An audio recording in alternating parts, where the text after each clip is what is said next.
Bible study and just came right here. So I didn't even have a chance to like scarf down his food for real. But, you know, trying to adhere to the time. Right, sure. Look what I got. Hold on, let me pull it up. Oh, what you got, Harold's? Yes, you sir. Good over there, my boy. You know it's online, right? So, you know. You good over there, my boy. Everybody else should be pulling up soon, so. We live on YouTube? We live on YouTube now. Yes, sir. We're getting it in. They getting it in. Yeah, they here. They pulling up. What's up, everybody? I apologize. Y'all gonna have to just deal with me eating for a little bit. I didn't get a chance to eat, so, you know. Well, I feel right in place now. Yeah, man, you good? Let me go ahead and enjoy my Harold's chicken. Hey, man, just zooming with the homies anyway. You know what I'm saying? Right. We're kicking it like at the house. That's all it is, man. Hey, I love it. My boy Louis G pulling up.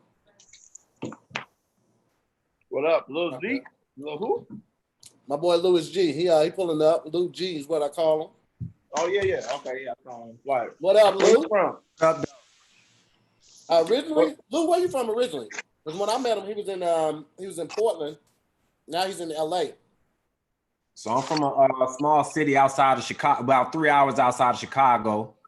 And then I moved to Chicago because I was always back and forth. And then I moved to Portland. Now I'm here in LA. Okay, yeah, I'm from Chicago. That's where I'm at right now. But I live in LA too. Born and raised Chicago though. What part? Well, you said 3. What up, Clay? So I'm from like Danville, like down by Champaign. I know what Danville is. Yeah, you can talk to me. I know. I'm from the ways. So okay, yeah, all right, yes. As long as you know, yeah. You giving me random places. You giving me popular places. You like this popular place around here. Because some niggas don't be knowing. So I know about Champagne, Danville, all that. Yeah, 394 Danville. Barry didn't kill niggas all over there. You say what? I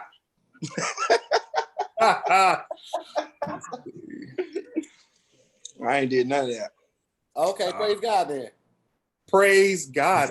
I ain't got nobody. Barry the type of dude that'll beat the shit out of you and then pray with you till the paramedics come. I can see that. Hold on, brother. Just hold on, man. Hey, Tahir. I appreciate that reputation. Crazy to me, then I won't have to beat your ass. Hey, Tahir. Well, you see a real nigga walk in the room, Cass? Hold on, brother. You right, my bad. What's up, CT? How you doing, man? I'm all right, brother. How you? I'm still waiting on that phone call back, yeah? Oh, shit. All right. I heard you. Damn. That's crazy. I've been filming nonstop since I got home, bro. Oh, yeah?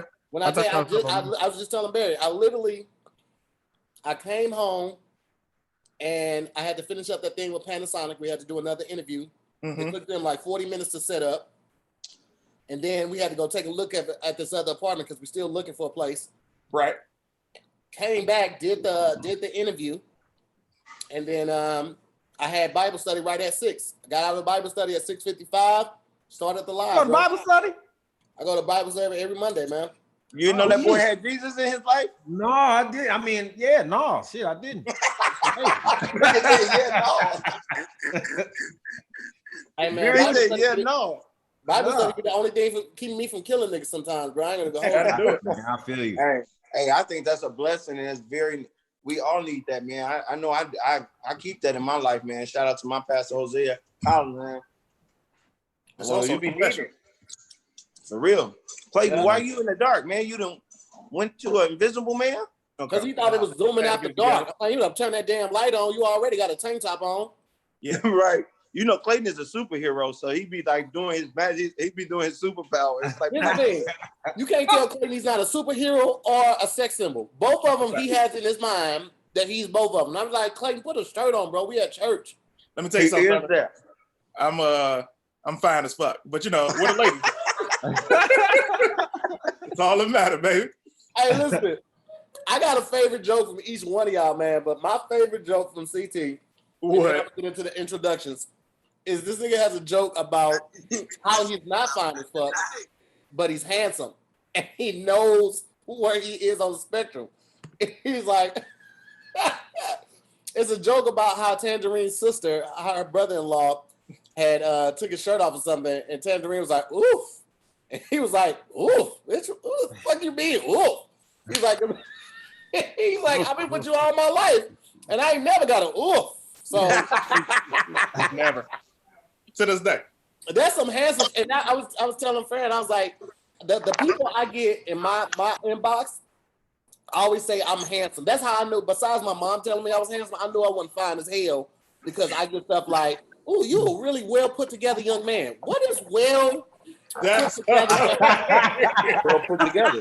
well put together, young man. You know what's crazy though? I'm gonna tell you how powerful handsome is. Handsome means you might not like me, but I could probably fuck your mama or your favorite auntie. Right.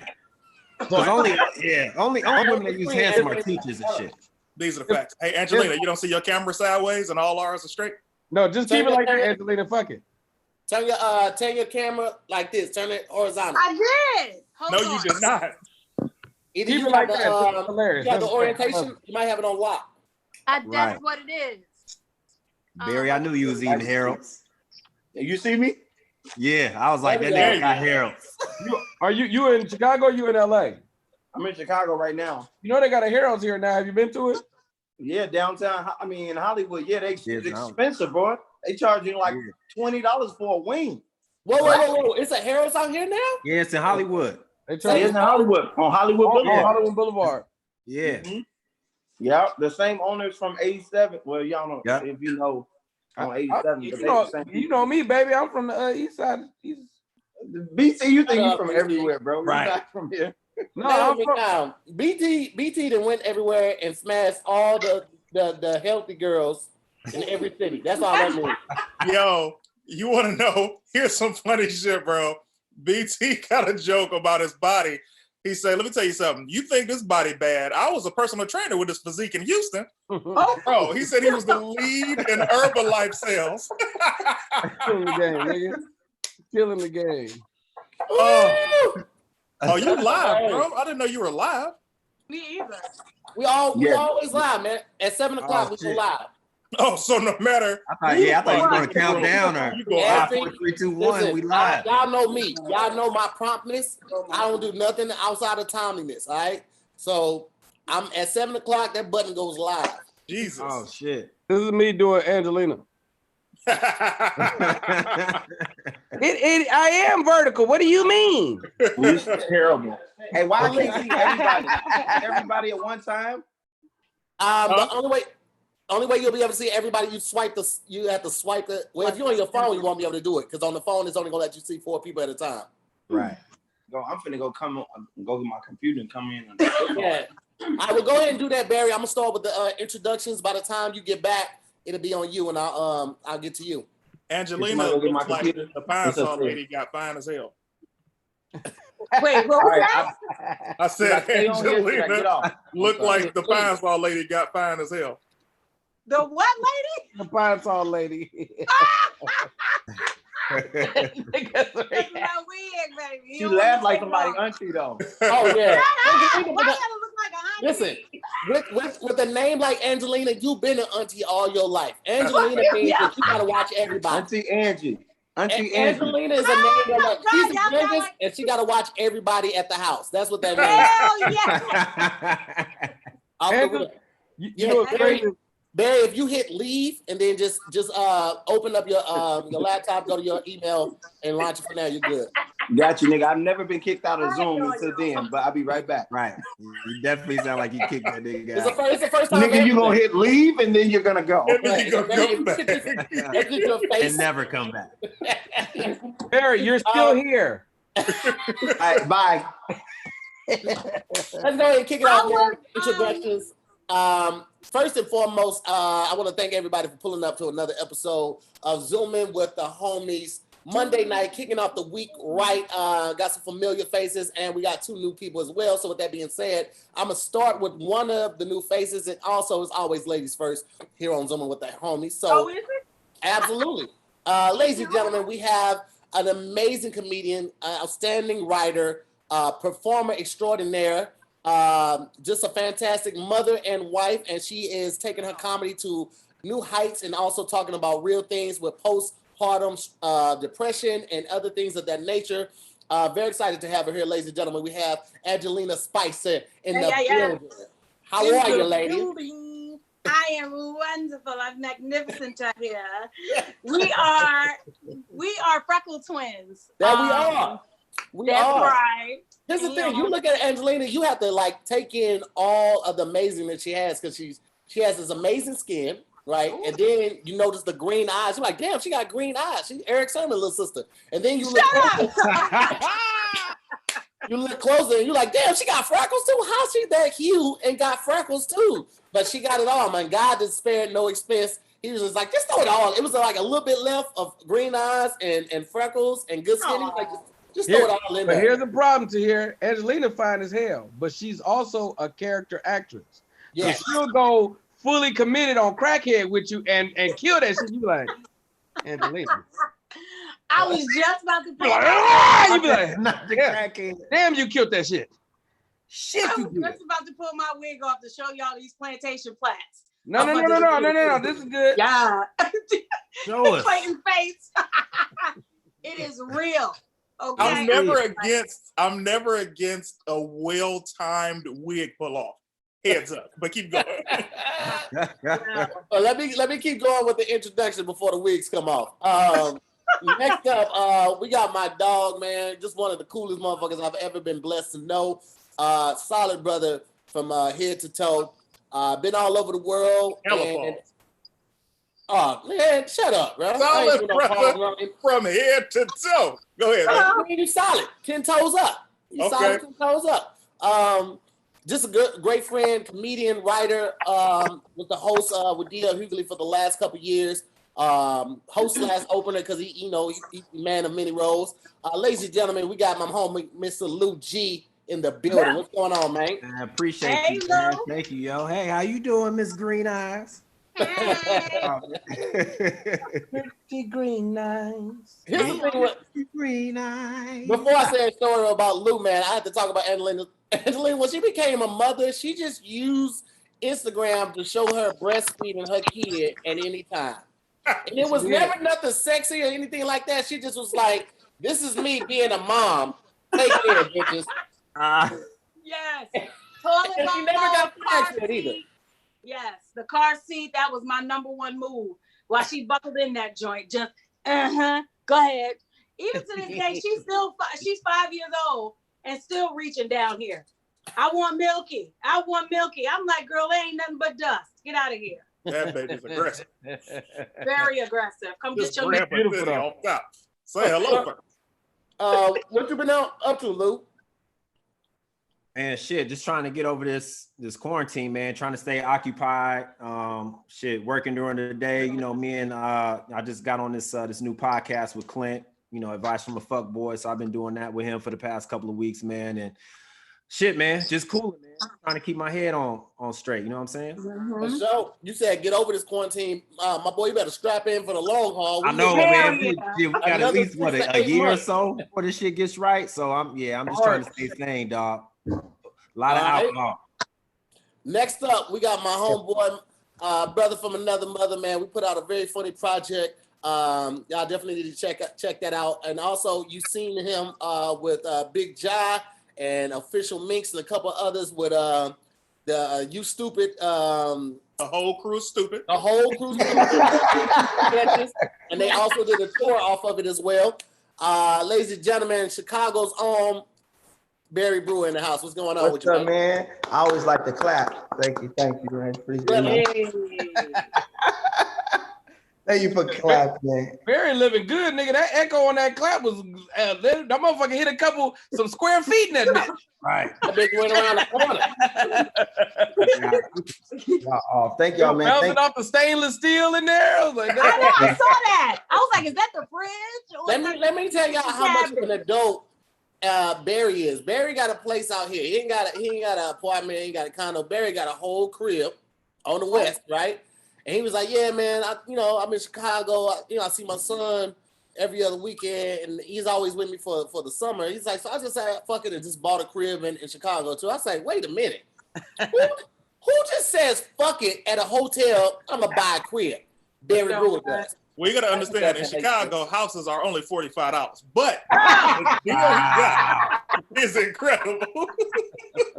He got the prices. They don't know that, Clayton. They didn't know that information. No, man, it's a blessing, man. Anytime I don't ever want to come across, man, it's just a blessing. Ownership is important, man, and I it's a blessing to own anything, man, especially in LA to own a house. So I'm just blessed, man. Truthfully, I pay my tithes. You know what I mean? I'm put that out there. And so to be in a position to buy anything is just a blessing. But yeah, man, I'm humbled by it. But man, thanks for having me on. Enough about me and what I have. So enough about me and what I have. I will say this though. Oh shit. I went to Barry's house the first time, and I don't know if he had this person stand there and do this, or it's just the rule of the neighborhood. But before I can go through the gate, I had to buy 2 bags of weed from the dude on the corner. Hilarious. And I let him know I didn't have nothing to do with that. He was like, "You can cash at me the money for the weed, bro." But he was not going to let me through the gate before I did that. So I was just, all right, well, I'm supporting a black business, so I just kind of made it. Because you know it's a gate. Yeah, First of all, those people came in your car with you, charging you for weed. That wasn't my people.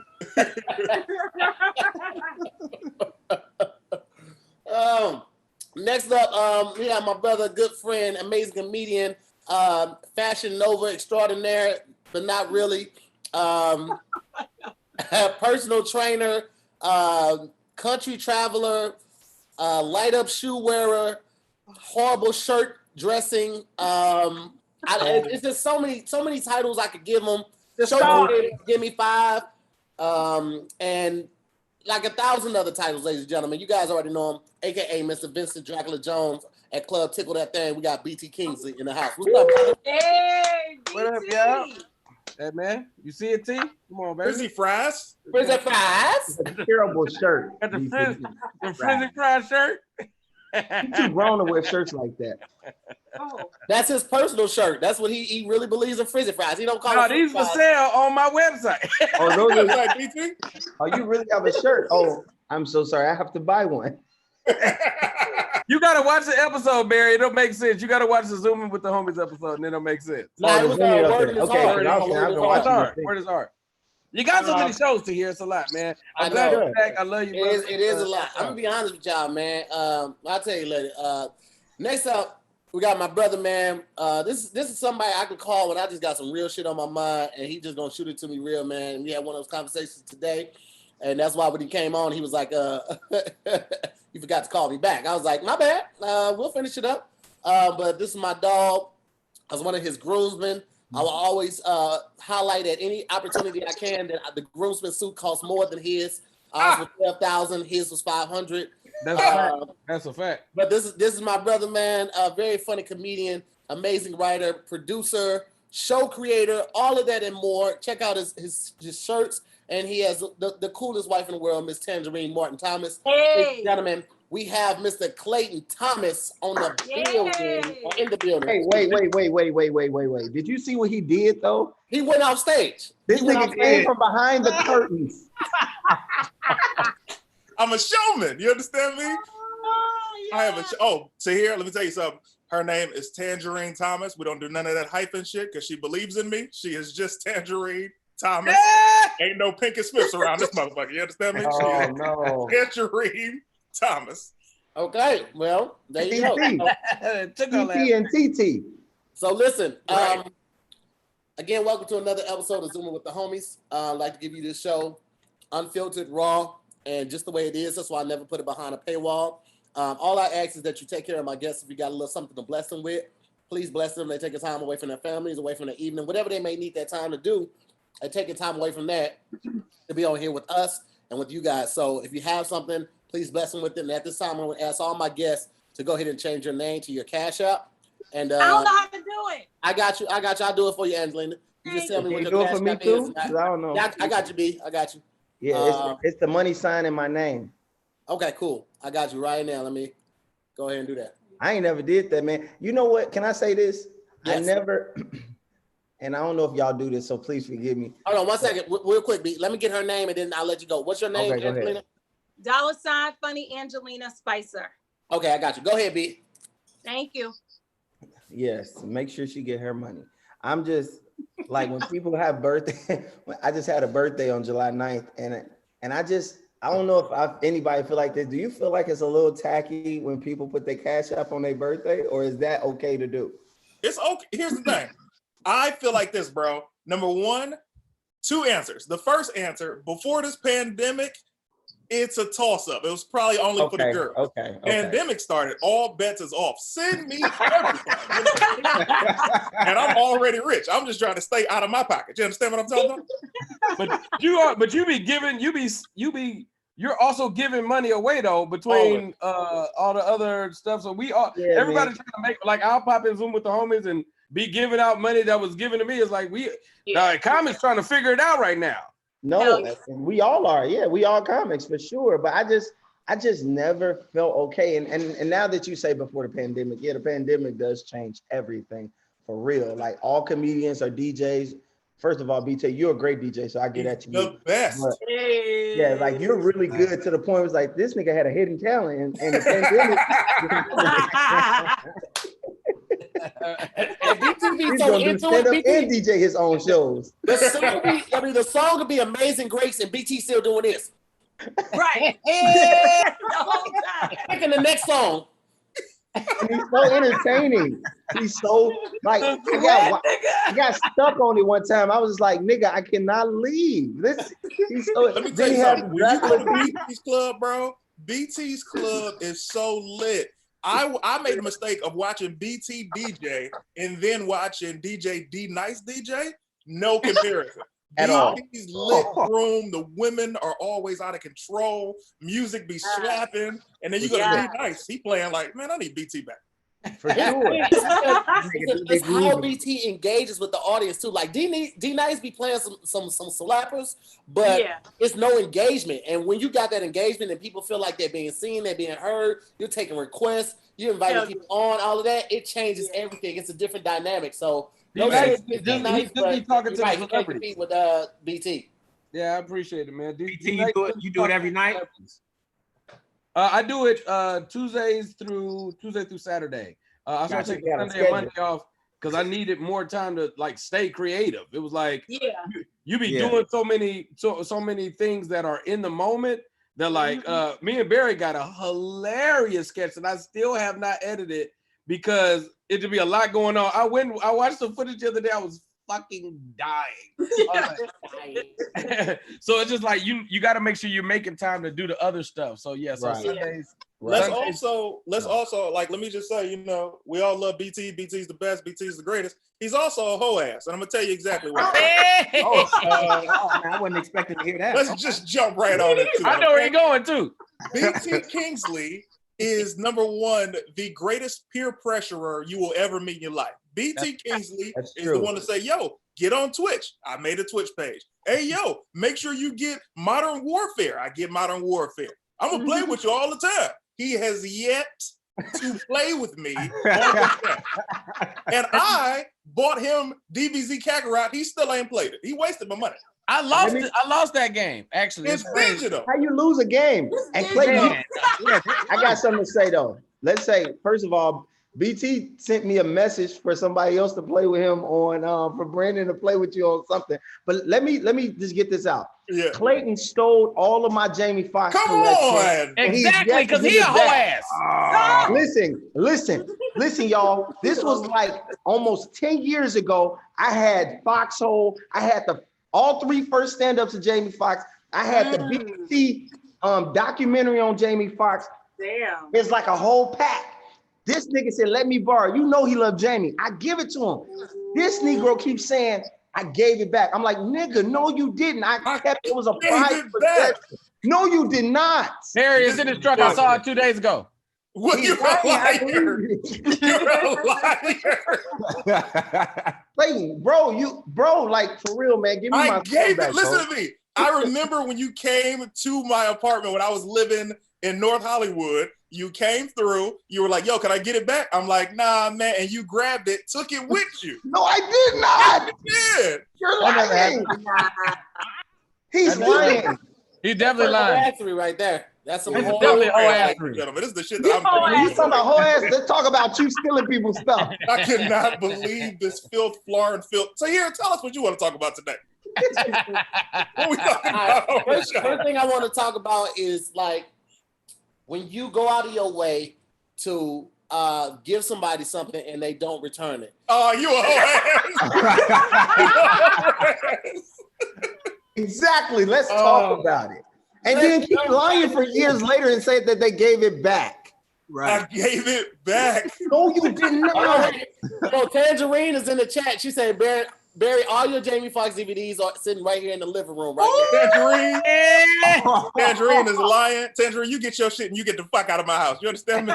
Tangerine ain't gonna lie. She's serious. You get all your stuff and you get out right now. She gonna leave, but she gonna take that whole orange wall with her.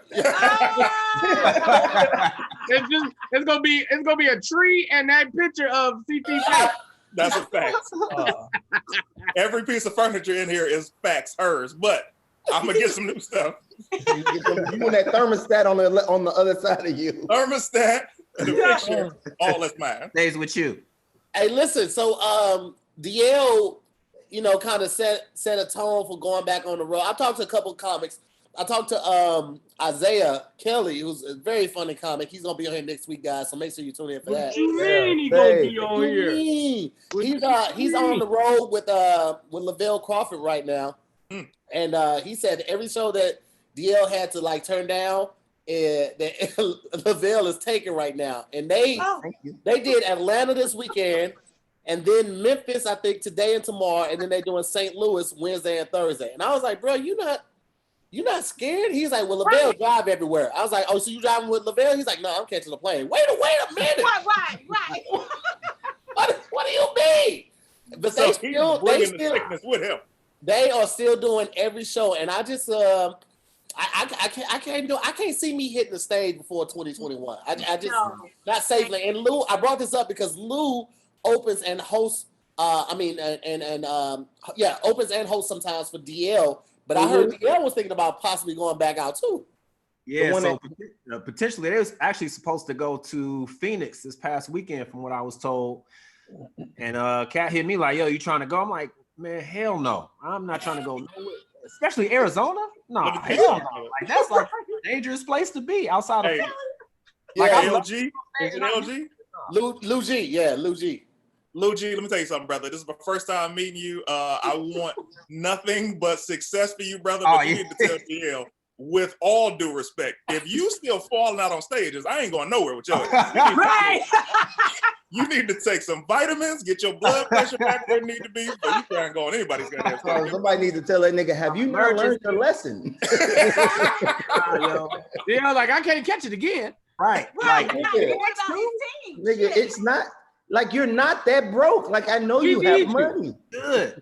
He moved around like he got a girlfriend that's in a different city. He need to sit down and stay still. Here's the thing, though. Arizona?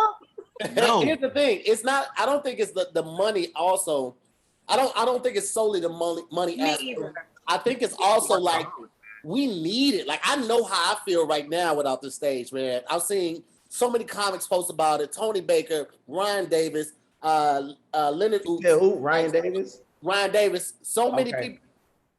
No, I'm just playing. Oh, because he does the who? I got you. Because he do the internet, he's real big on, but he has been really kidding the stage. I'm being funny. Yeah, Ryan started on the stage though. Yeah, just like Kev. Yeah. Kev started on the stage too. They put in the work on the other side, so you saw more of them on there. Yeah, I thought you were referencing because his tag on his first tour was "Who is Ryan Davis?" So I thought you did like that, like "Who Mike Jones?" I'm like, oh, but you really didn't. I was being funny. But no, yeah, Ryan's been living in the clubs. Last time I saw him, we was at the Laugh Factory. Oh, nice. Yeah, so Ryan, he has been on the stage. Ryan is really a student of it too, so he ain't just talking it. Ryan really studies the game way more than I do. I can admit it. I love comedy. I love specific comics, but I can't. It's not a lot of comics specials that I can recite like that. But Ryan, he man, on this Carlin that came out in '88, man, one of the genius things '88, nigga, I was 4. I didn't. You know what? I'm just gonna. Never mind. Go ahead. No, you gotta say it. No, man, because I don't want to be like that. I don't want to be like that. That's not who I am. So I'm not gonna say what I'm saying. Evidently it is. Evidently it is. We can't see your eyes. Tilt the camera up a little bit. And also, I agree. I understand. Tahir, I was just saying, I understand. As we all, man, bro. I love the stage, like for real. Like we all do. Like it's like our girlfriend. It's like somebody we in love with for sure. And I want to hit the stage. Like I want to be smart and do something like D.O. did and have an outdoor event. Like maybe put on an outdoor tour where you can go. Who, Chappelle or DL? What you mean? I'm saying anybody. Oh, yeah.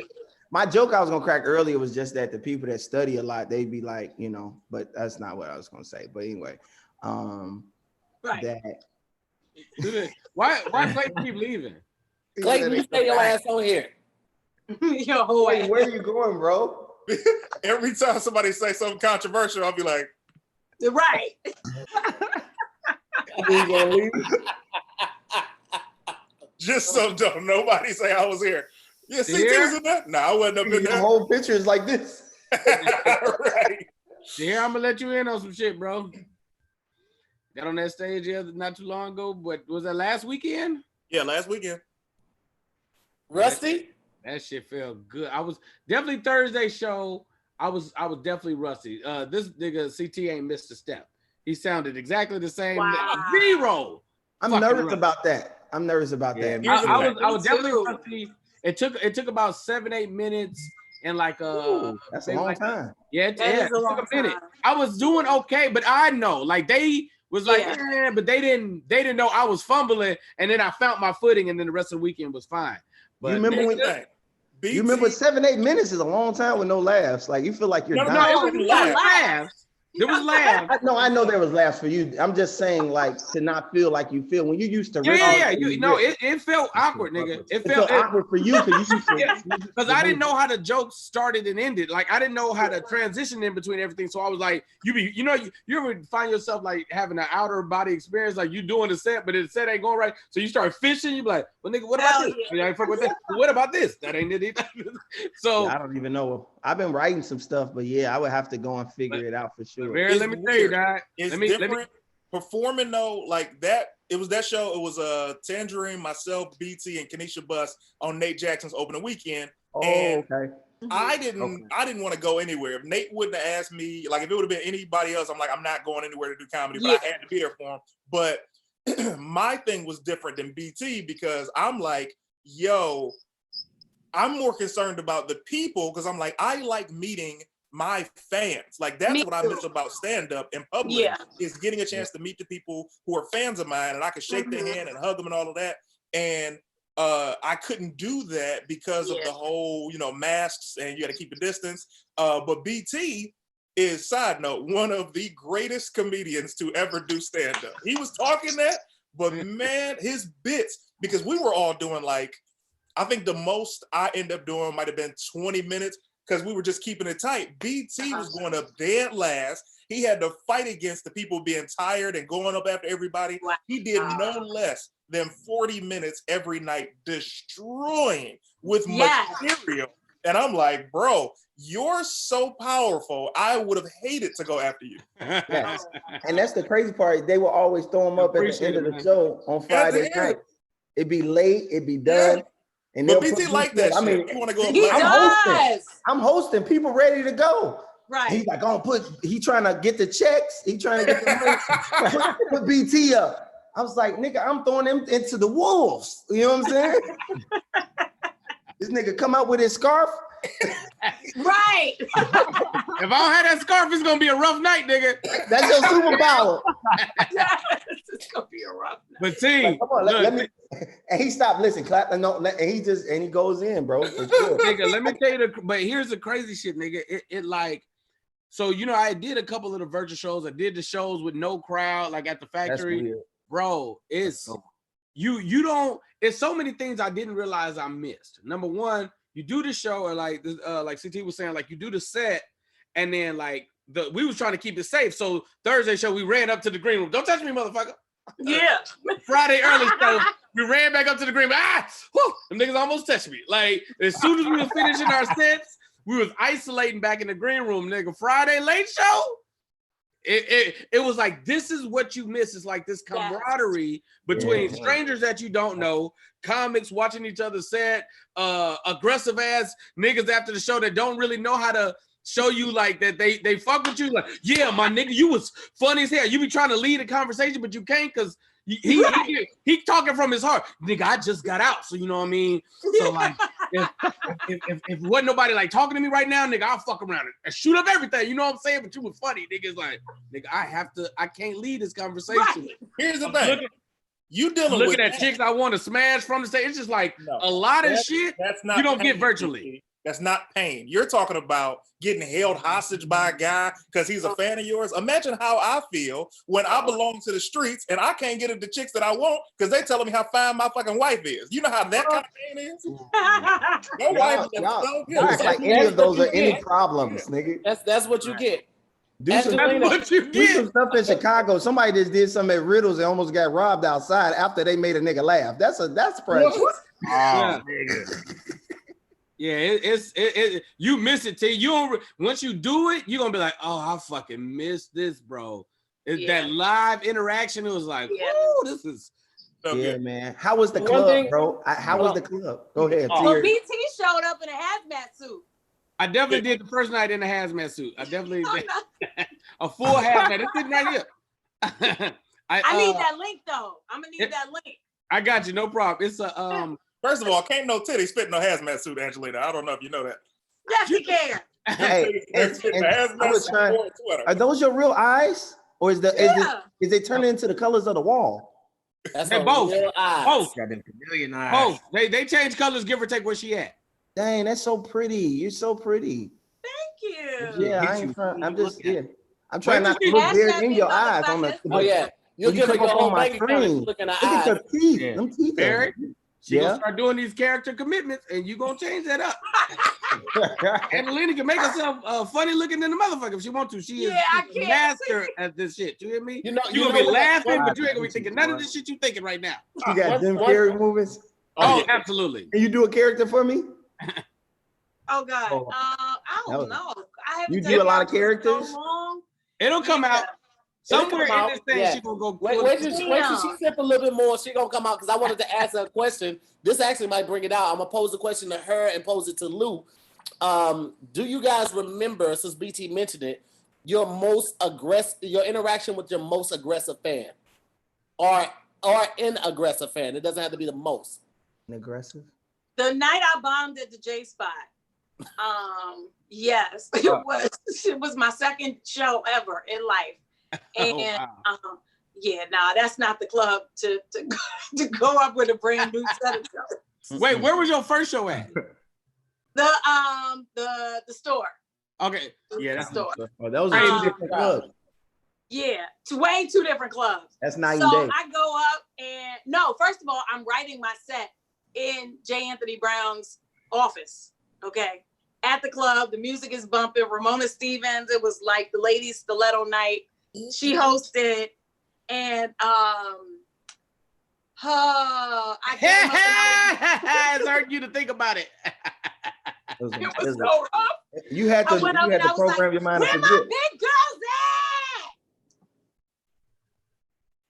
at? Yeah. No, I don't even have much energy. I said, where my skinny bitches at, or something I said. And I got like 4 people like, hey. And then like, you talk about that 7 minutes, BT. I think I did like another minute to crickets. And then they were like, she ain't got no jokes. And then said it? Just, yes, out loud. That's no great. laughter, nothing. Just, she ain't got no jokes.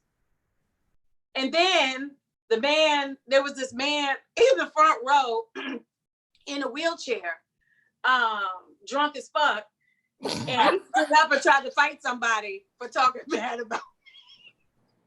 And after that, after the set, I finished the set, thank God. Because I didn't know it was an option.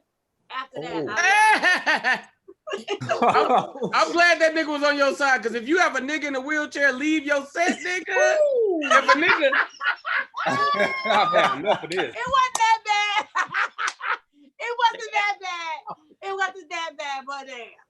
he definitely came to my defense, and he probably kept me from getting beat up that night. Yeah. The big girls was not feeling me. Yeah. What about you, Lou? You got a story with your most aggressive fan? Yeah, I ain't got nothing as wild as what she just had, but I was at the Ice House one time, man, and I got off stage. I'm walking off, about to go to the green room, and this white man just gets up, grabs my hand, and was like, "Hey, man, that was really fun." And I'm like, "All right, man, appreciate it." And so I walk up, he's like, "I said it was really fun." I'm like, "All right, cool, man. Like, I appreciate that. That's love." So I go back, kick it in the green room. We outside, just, greeting everybody as they come out, or whatever, good show, what have you. Comes out again, grabs my hand in the back of like my arm again, was like, "Hey, man, again, I just want to say that was really, really fun." Oh, man, you got back the fuck up. Right. It was a dude. I don't know what the fuck he was trying to do. White people are you like weren't picking up what he was trying to put down, is what he's saying. White people be like that though. They just be really sincere, and they really want you to know. I'm not just saying the guy. Like, they just be really. I had a situation like that in Sacramento, like that. He went up to Lou. He was like, "Hey, that was really funny." Right. Lou was like, "Man," he's like, "No." I said, that was really right. Because you didn't get the response he wanted.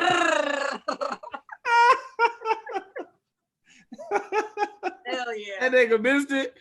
He was like, "You smell good too." Oh yeah. Nigga, anytime a nigga shake your hand and grab the back of your elbow, I don't like niggas trying to like control me, nigga. Like you ever have somebody be like, take a picture with it, and you go to take a picture, and then they put their arm around your shoulder, nigga. I don't like that shit, bro. I don't like when I take a picture. Can I tell y'all something? The small of my back. I'm not a fan. That's listen, please, fellas. Whenever the world opens back up, just know I'll take pictures with whoever. I don't care. But if we take a picture next together, let's do the hands, or we can do it over the shoulder, all of that. Right. You come on the small of my back, you might as well just grab my belt loop. You might as well just grab my belt loop, pull my hip to your hip, and be like, "Let's take prom pictures." Because like that's just super uncomfortable for me. Yeah, So me too, motherfuckers. Don't do that shit. Yeah, ladies don't like it either. Don't like respect everybody's personal space, man. That's what I'm saying. I don't like the small of the back, but I think I hate the shoulder more. You don't like this? Shoulder? Nigga, not niggas I don't know, nigga. A headlock is hard as fuck to get out of. Yeah. A headlock. hey, but what about this one? And tell me if this is weird, because I get offended at this. I don't know about y'all. I ain't gonna even say who did it, because I don't even like them because of it. Oh. He bring you in, but when you come in, you know how we come in and give you love like this? The nigga put the elbow right there in your chest. Like when you come in. Yeah, I wanted to swing on the dude, bro. I will say this, Barry. I do that to people I don't really fuck with like that. Don't ever do that to me. I'm swinging on you. I swear, bro. Like I almost lost it. Hey, you my bro though, so I won't do it. But like, oh no, that nigga will swing. Or to keep that just distance, don't share, but just don't shake my. No, don't shake his hand in. Don't even come in. Just do this. Just because when you do that to hear when you do that, bro, to me that means I don't mess with you. Yeah, right. And I would rather you just not when even I do it to people. It is to people I don't mess with. If I'm doing it, it's because more than likely I spoke to everybody else there. Can I tell y'all up, boom, and to not make it seem weird, I hit you with the same. That it's like boom, just so you know, it ain't like that. That's how I felt. I don't want to make exactly it awkward. how I felt. I don't want to make it awkward in front of everybody. You talking about Leo Flowers? No, I'm not talking about him. You want to know what I'm talking about? Leo Flower does that, but he does that to everybody. That's just how he greets people across the board. First of all, Leo be lying saying he's from Chicago and he's from Gary, Indiana, but that's a whole nother conversation. Oh, that's Chicago. Wait a second. Hold on, let me do this because Barry messy as hell and he got all on my computer. No, let me tell you a story. So first I'm gonna tell you about who did this. Who was he? What's his name? I can't even think of his name. What's his name? You know his name, nigga. Say his name if you're gonna say his name. Right. Talk to Tory. Who? What's his name? What city he from? I don't even know what city he's from. He be around with. Is he funny? Yeah, he funny. He funny, real funny. He older. He not. He better be. Wait, he's short, bald headed. Start with an O. He just his name is Ross. No, y'all know him. Oh my Original James. He write for the from Cedric the Entertainer show with Sean. Malik did it to me. That's not an O, but that's what's up. But his last is O is something. No, Malik did it to me. Malik did it to me, bro. And I was so mad, bro. I didn't even get to tell him. And then I ran back into him and he didn't do it the second time. So I was like, okay, maybe it was just a moment. He was, I don't know. You know what I'm saying? I never really got to address it, but I was walking around mad as hell at that dude. First of all, Clayton, you ain't shit. You sit your ass in fire with the rest of us. Here's the thing. I'm not gonna let nothing happen like that and not speak on that a little bit. Here's the thing. I can't speak on that night, but I will say that Malik is a solid individual. I've got that feel like I didn't know if he liked me or something like that, but he's a recluse. The same as like Naeem. He's like the same as Naeem. I didn't know if Naeem liked me. I reached out to Spank and asked Spank to reach out to Naeem, and Naeem was like, "Nigga, why you just ain't hit me?" I was like, "Well, I didn't know if it was a protocol." He's like, "Well, nigga, it still got to me. So why don't you just hit me?" I was like, "No," right? And I agree with you. I agree with you. But I definitely don't think it was done with any malice. I think it might have been that night. Or I know he does that sometimes. So Malik, I can speak on Malik's rep. He's hey, listen, I don't care who you are. You know what I'm saying? At the end of the day, it was offensive to me because I feel like, and again, I didn't know if this is just a new way or whatever, but it's the impact into my chest. It just offends me, bro. And I don't care who you are. I don't care. Like, it don't matter. You make it seem like he had a wooden stake on his forearm, and when he whips you up, he grabbed your back too. Was like, vampire die. That nigga had a Legion of Doom knee pad on his arm. I just feel like I'm. Nigga, do you see how Barry? You see how sad I am? I'm sad at the idea of niggas used to shake hands. Nigga, we never gonna shake hands again. I know. Yeah, it probably won't even happen. But at the end of the day, bro, I got over it. You know what I'm saying? After I ran into him a few more times, I saw who he was. I wasn't tripping because I didn't really know him like that. But I'm speaking to everybody, and everybody was being engaging. So it wasn't like a random moment. It's everybody hugging, right? Like boom, boom, boom. And then you go to one dude, this nigga like, no, nigga. This nigga give you the karate chop on your chest. And you like, hey, bro, like, you don't mess with me. I don't even know you. And where I'm from, man, that's just, I never knew that's not how I never knew niggas. You listen, you can take certain parts of Chicago with you everywhere, but you can't take every part of Chicago with you everywhere, Barry. Okay? You ain't the south side of Chicago when you in BET office picking up your check, are you? Kinda. I am this. Listen, I did not get upset. I did not lose my cool as I could have, but it was like I was hosting the show. I was at the union. I was hosting the show, so I couldn't like really address it. But again, I just took time to step back and look at who he was, and I agree with you. He is reclusive. He is that. And when I saw him again, it wasn't nothing more than that. So I gave him a chance to just see what it was. I'm like, because I don't even know him to not like me. You know what I mean? So I wasn't like, you know what I mean? But I learned that that's what people do after that. That wasn't. But that's what it is. Y'all don't know each other. So sometimes it'd be just creating a space to like, because Barry leads with love. Like you enter rooms with love. So let me tell you something. Chicago niggas are notorious for this semi-cold shoulder, I don't really know you, I don't fuck with you energy. So I've like been very aware of it. But Clayton, wait, now stop, BT. Don't finish the story to Clayton bring his motherfucking ass back here. Now, let me tell you why. Detroit niggas are different. Detroit niggas always lead with love, but then they shank you nigga on some sneaky shit. I never fucked you, dirty nigga. Listen, when it comes to, like, when I'm looking at the handshakes, I completely get it. And hearing what Barry said makes sense. I think because my path is so different with damn near 98% of all comedians, because I'm pretty much connected to somebody in some different way, or I know them and have a personal relationship. So I hear that what Barry said, and it's crazy because like Malika's family, Tahir was saying, the Naeem gives like a cold shoulder. They do, but they are the I'll give you the shirt off my back guys. So I think the timing was just weird. They didn't know each other. Yeah. No, and Naeem my bro, and he's always been like that from when I met Naeem, and he's a chill, reserved person.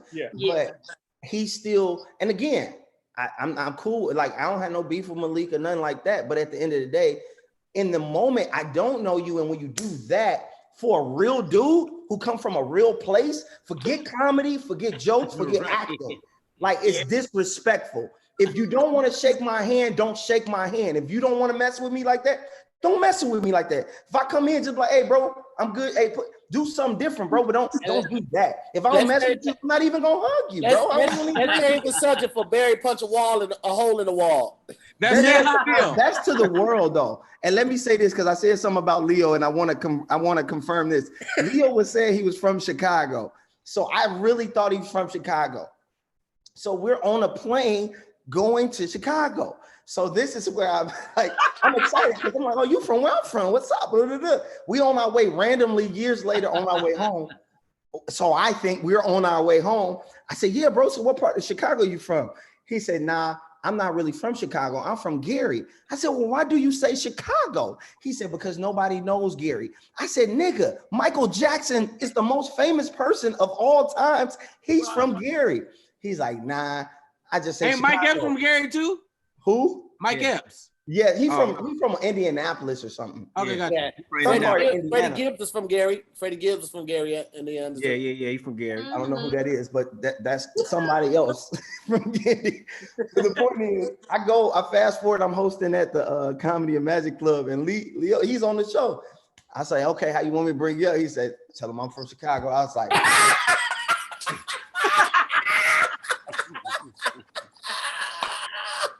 I was so troubled, like Troubled. If I'm not from Chicago, it's different. If I wasn't from Chicago, I wouldn't care. But I'm from Chicago. Right. So I'm like, I really don't want to say it, but I can't disrespect him. Not at that club. Right. In any club, if somebody say bring them up and tell them they from Zimbabwe and they not, I'm gonna respect them and do it. But still, I didn't want to. Barry, I'm not. Let me tell you what I'm notorious for. New comics coming to me, giving me long intros, I'm fucking that shit up. I'm telling you now. Niggas, especially in like niggas in SAC, I'm like, one of the elder statesmen, right?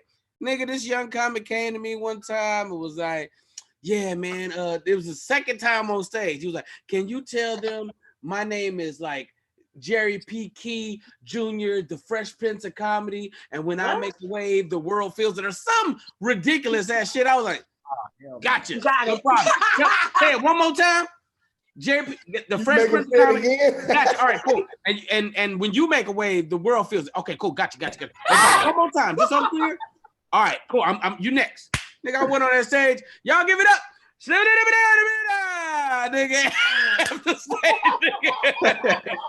it out, nigga. I hate long introductions. Has anybody been hosting when Alex Thomas go up? No, what happened? Oh yeah. Alex, I know to hear no. Listen. This is what we gonna do. Is this chilling with the homies or not to hear? This is zooming with the homies. This is whatever. You want to do homies after dark. Oh wait, let's be clear. Alex Thomas is the bro. He's my big bro. But well then go ahead. I never know with you, Barry. So I just want to make sure. Okay, let me clarify anything that I've said today. Here's the thing, real quick. I don't have any beef with anybody. I was joking. Ryan Davis is a good friend, good dude. Messing with him. Shout out to him. No, and none. Malik, I don't know him like that, but I respect his stand-up. He's funny. I don't know him like that. He did one thing wrong to me. He put his arm in my chest, but we cool. Let that go. Leo Flowers. No, I'm not holding on to it. Leo, that's my boy. And what I was going to say about Alex is just about how the intro and what he be asking, and sometimes we be messing it up. And I was just asking y'all, have y'all had to do it? I went on the road with Alex before. I know all about the intro. Yeah, I love it. I just was finna talk about it, but it wasn't nothing negative to hear. Like you feel like I'm the Bobby Brown of the group. Joke. Yeah, it sets him up for his first joke. So I get it. Look at Clayton. Clayton is sitting over there. His booty cheeks. No, Clayton. No, this is not one of them. Alex Thomas is the one who told me to move to LA. I met him first in Chicago. You stupid to hear. Let me tell you something. I guarantee. Every time Barry say Chicago, I want y'all to put a thumbs up in the chat. I guarantee that nigga gonna say Chicago 46 more times. 46 more times. Nothing less than 46. And also, let me say this.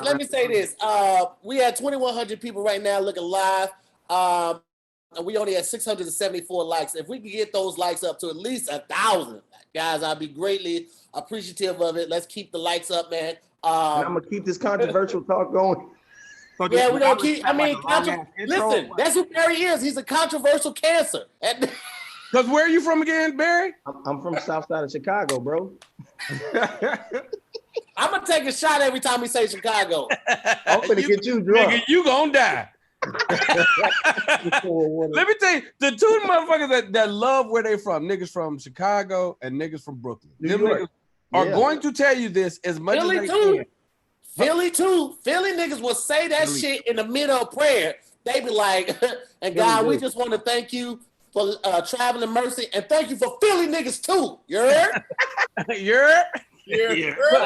LA niggas be like that too though. Nah, but everybody trying to, for Philly niggas, it feel like we so close to Brooklyn that we have to make sure that we say it enough also.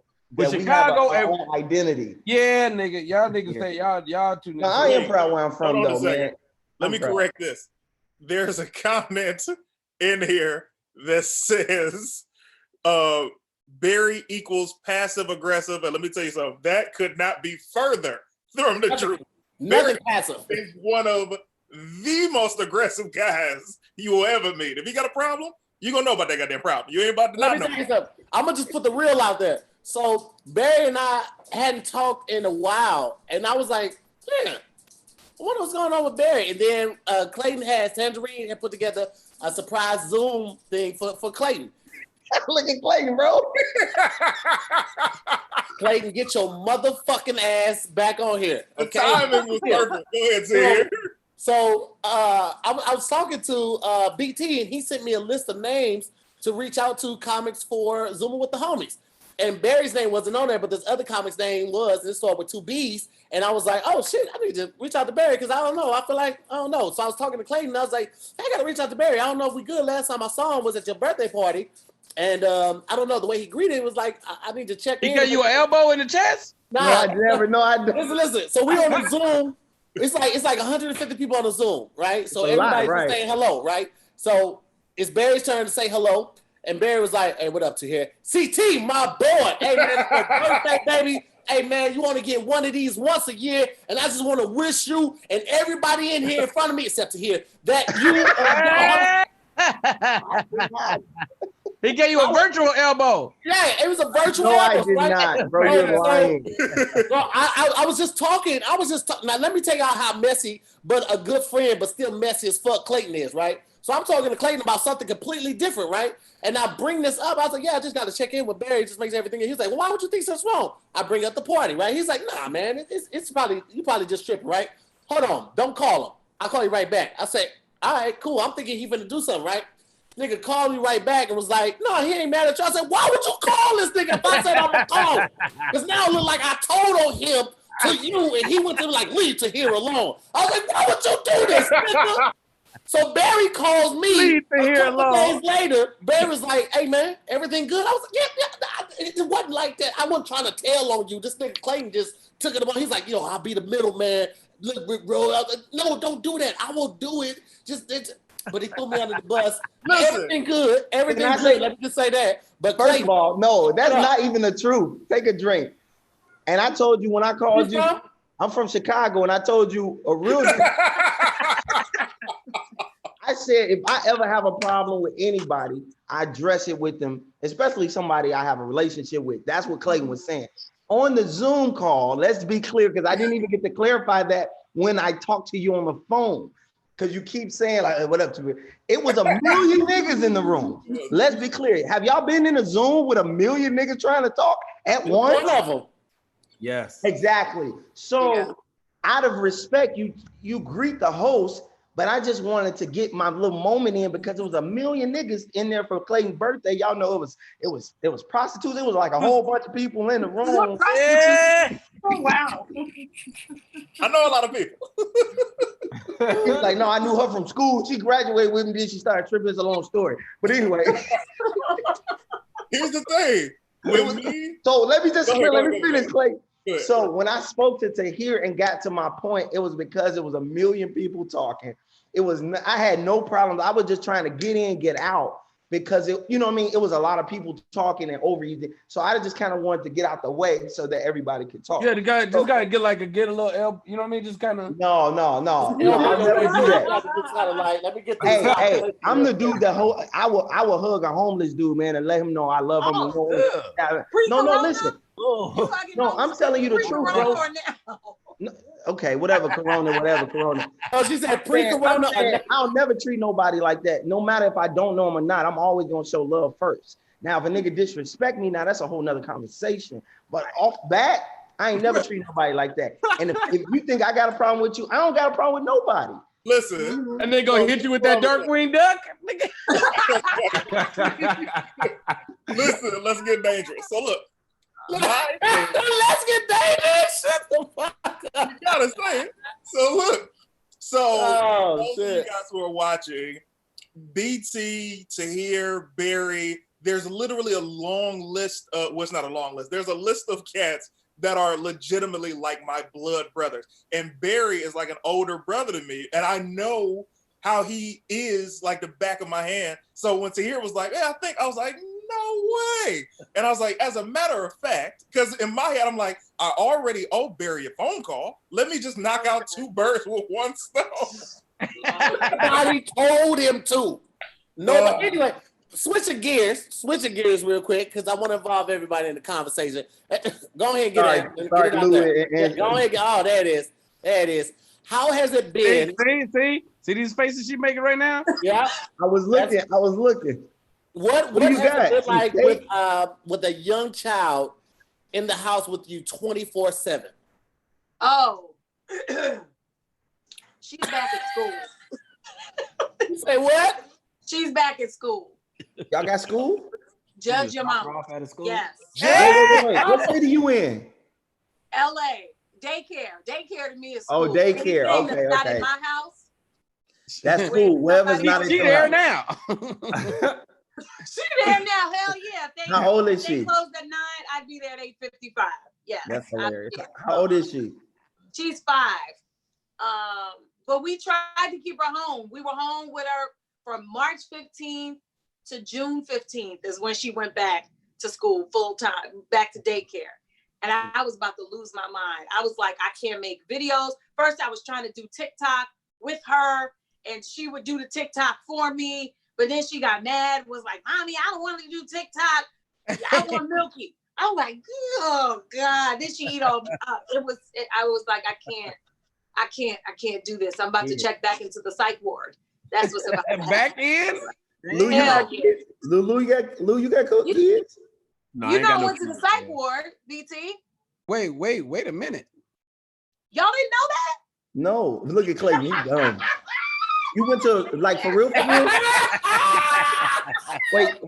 Wait, somebody called that she said she got to go back to the psych ward? BT, if I got a homeschool, well, why was you there the first time? Like, it's not for me. Why was you there the first time? Wait, what happened? Why was you in the psych ward the first time? From postpartum depression. Oh, from having the baby. Mm-hmm. They put you in the psych ward, though? Yes. They didn't put me in. I put me in. I was happy to go.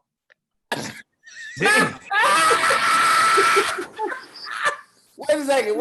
Angelina, hold on, Angelina, I want you to go further into this, but as soon as Clayton brings his punk ass back to the fucking stage, do it again, nickel. That nigga be gone. No, he be out. That nigga be out. Listen, man, I be protecting my brand, baby. I'm like, you have a whole picture of your shirt. Nigga be gone. Are y'all talking about some shit? I'm out of here. Right. No, stay your ass here, man. We only talk about the people that's on here right now, so you good. It's her talking about herself. Drink your water and shut up. Oh, wait, so tell us about the Louis Vuitton straight jacket. I wish it was. I didn't have on a psych straight jacket. A psych ward. But I did have to get strip searched. What? Well, you volunteered that. Hell no, I didn't. There was some lady in a hoodie and no, Angelina, we're gonna need you to take off your clothes. I was like, for what, bitch? The windows didn't open, the curtains didn't move, the bed didn't move. I'm like, I can't hurt myself in here. You know, it was weird.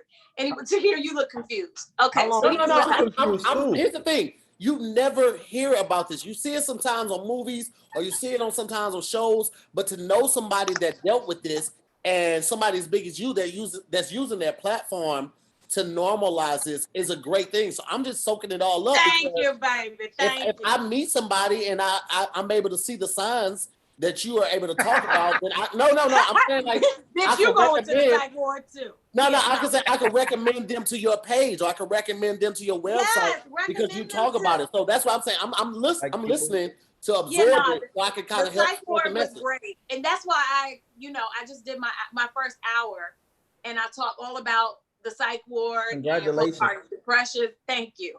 Mm-hmm. And I got 2 offers. Thank you, Jesus, on my special. Hallelujah. But yeah, like I talk about like all of that shit. Like I can assume that your husband is not trying to give you baby number 2 after all of this shit. Oh hell, I'm running from the dick. Okay. Yeah. Nah. And I just took my IUD out too. No dick for me. I'm good for now. No second babies. We good on that. But yeah, like I went to the psych ward. So all of this COVID quarantine shit, having the mother 24 hours a day is triggering for me. You know? So as soon as school opened up, me and my husband were like, yeah, she going back to school. I was like, I'm already there. We are already here, motherfucker. Right. Hell yeah. I'm sure she got a lot of personality. Who? My daughter? Mm-hmm. She cute too, you know. She got the eyes. That is a. Did you say she got a lot of personality that she was ugly? Well, you know, it just helps. No, I said, let me say this. I said, wait to hear. I said, because you're a comedian, so I'm like, I know she got a lot of personality. She's like, and she cute too. So when people say you got a lot of personality, that don't mean you cute. Yeah, absolutely. Right. Like, oh, your baby got so much personality. No, but I don't even know her. I haven't seen her. Y'all so stupid. But that's anyway, congratulations on that special. That's a great. Thank you. If y'all haven't seen my special, go watch my special too. My special is out. What is it? It's called Chicago I'm Home. It's on Prime Video. It's on BET Plus. It's great. It aired I got it because I'm from Chicago, so I called it Chicago I'm Home because that's where I filmed it at. Just so. Said it 5 times, BT? All right, 5 times at least. I might have missed some. Yeah, you missed some. But yeah, it's called Chicago I'm Home. Make sure you check it out. Yo, it literally aired on the CW. Oh, yeah. I've never seen anybody special air on prime time television. Wait, June 30th, it aired this past June, just 2 weeks ago, it aired on the CW across the country.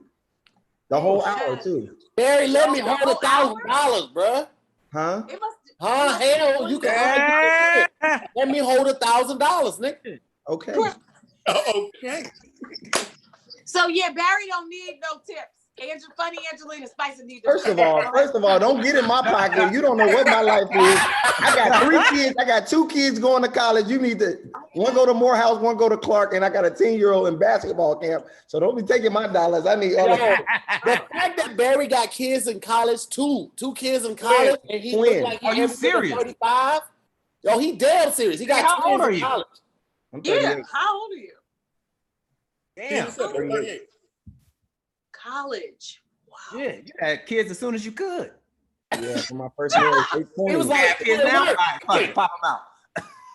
And then you had twins on the first round. Ooh, shit. Get it out. You gotta do it. Right? Imagine they be acting like they don't, like you ain't do nothing for them. You're like, nigga, you don't even know. Get ready for that. Get ready for you to do everything you want to do, trying to get your kids to be, and you paying for college, and you fighting the other parent, they barely doing stuff, and they the one look at you like, you missed my little performance when I was 7. Nigga, I came and they waited to the end of the day and I had to go perform. My daughter still hold that against me. Like, Nick, I paid for college. Like, what more do you want from me? I want you to be there, Dad. Nigga, I've been there. Listen, they had a performance to sing a piece of song. I went. It was supposed to be from 7 to 9. Nigga, I had a show at 9 at the Comedy Store. Yeah. I stayed from 7 to 8:30. These niggas got up about 8:55 or something. I don't know, but I had to go. But my daughter still. I got a show too, baby. Let me tell you something. If I got a kid and that kid doesn't appreciate 8 out of the 10 things I've done, out of 10 things, I've done 8 out of the 10, and you tripping off the 2? Oh, you gotta go. I've done 9.5. Everything except for that little piece of song. That's the problem. It's not that you wasn't at the performance, it's that you don't give a fuck about it. That's the It's they not say that that I little don't piece care. of song. But that's the thing. I'm so invested in my kids, but it's a kid thing. It's a parent thing. I had to learn to just like at some point they'll understand, because at this point I almost finna fight my son. This nigga wanted to take a semester off. Oh, and he had gripped you like he was like, "What's up, Dad?" right, with that elbow. He love watching you to hear. He loves your stuff, by the way.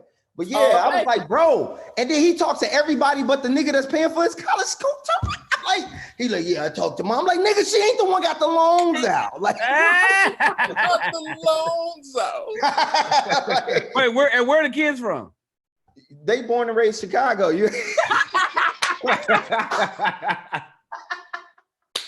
the South Side, nigga. Lou, do you have you don't have any kids right now, right? No, hell no, I don't. And Lou, you all the way single, because the ladies in the chat are like trying to throw you up with something, man. What's going on? I'm not even looking at the chat. My bad. I'm sorry, ladies. How can I see the chat? You have to open YouTube on a different tab. Oh, device. Got it. Yeah, Oh. I know you can open it on the same. Well, if you're on a computer, yeah, On the you computer. do it on a different tab. If you're on the iPhone, then you have to do it from a different device or something like that. I got you. My dumb ass just looking at the Zoom and shit. Me I too. mean, it's cool. Me too. I'm with you. People wondering, Lou, what's the story behind you, man? Because you've been on here a couple times. They tried to hook you up with Keisha E the first time, and you know, like you real reclusive yourself, Lou. You've been on here a couple times, and the people feel like they don't know nothing about you, Lou. So tell the people who the fuck you are, man. Let me know. Let me There tell you you go. what the fuck he is then. No, I am pretty reclusive, man. Shit. You know, with the Keisha E Zoom and shit, man. Because I feel like, hold on, am I tripping? I feel like with the Keisha E piece, man, like shit. I think she fine as fuck, well, intelligent, all that great shit.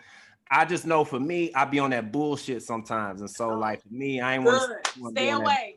Stay away. What do you mean by being on that bullshit? I'll be on that bullshit where I'll get comfortable in the situation and like basically, I have a fear of commitment, cheating? right? No, not even start cheating. I have a fear of commitment, right? So I'll go to a certain point, and like when people start talking about like, okay, so what are we? I'm like, no, I'm good with where I'm at, and so like I just don't want to waste nobody's time, and so like I didn't step to her because I felt like she was ready. Just listening to the conversation that we had, I felt like she was definitely ready. You know, she met the right individual, whether it's me or somebody else. Like she's ready to, you know, to move on and do some grown up shit. And for me, respectful, man. I tried because I wasn't gonna put that out there. I was gonna leave that part completely out. I thought you gonna tell the people you single and you ready to, you know, mingle out. Right. But I thought to myself, but yeah, I am but here's single. the thing: when he told me that, I was like, bro, that's so fucking respectable, and that's so fucking pure that you have the wherewithal to know where you are in your life, and you can appreciate her time enough to not want to waste it. And that's what I was gonna say. That's some real shit, man. Absolutely. Hey, Lou, that's good shit because you hit all the bullshit points. I normally tell chicks like you hit them, nigga. You knocked them. I hit them right on time, didn't I? You did good, nigga. I was like, damn, nigga. Okay, cool.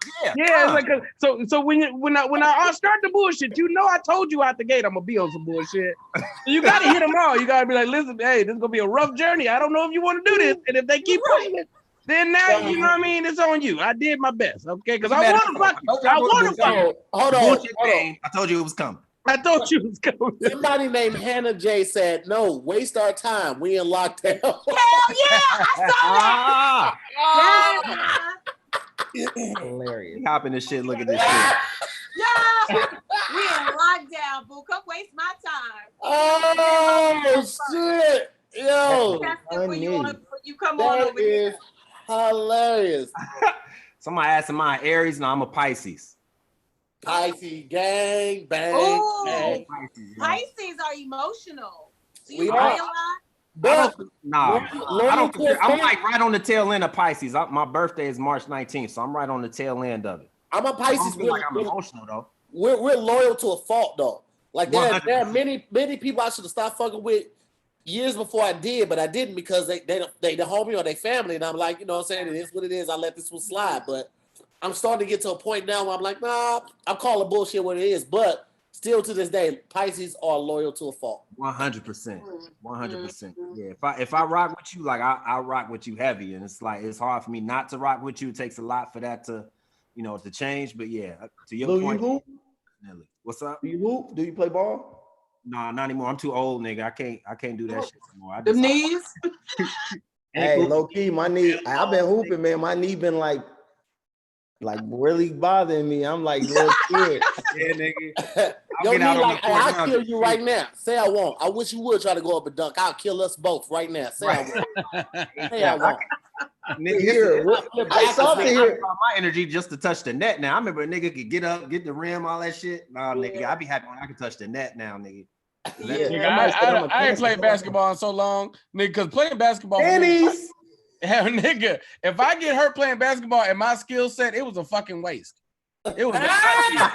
Listen, y'all. I hoop with BT. Listen, first of all, people be disrespecting me. BT is my family. I love him, but he cannot hoop. Okay, let's just be honest.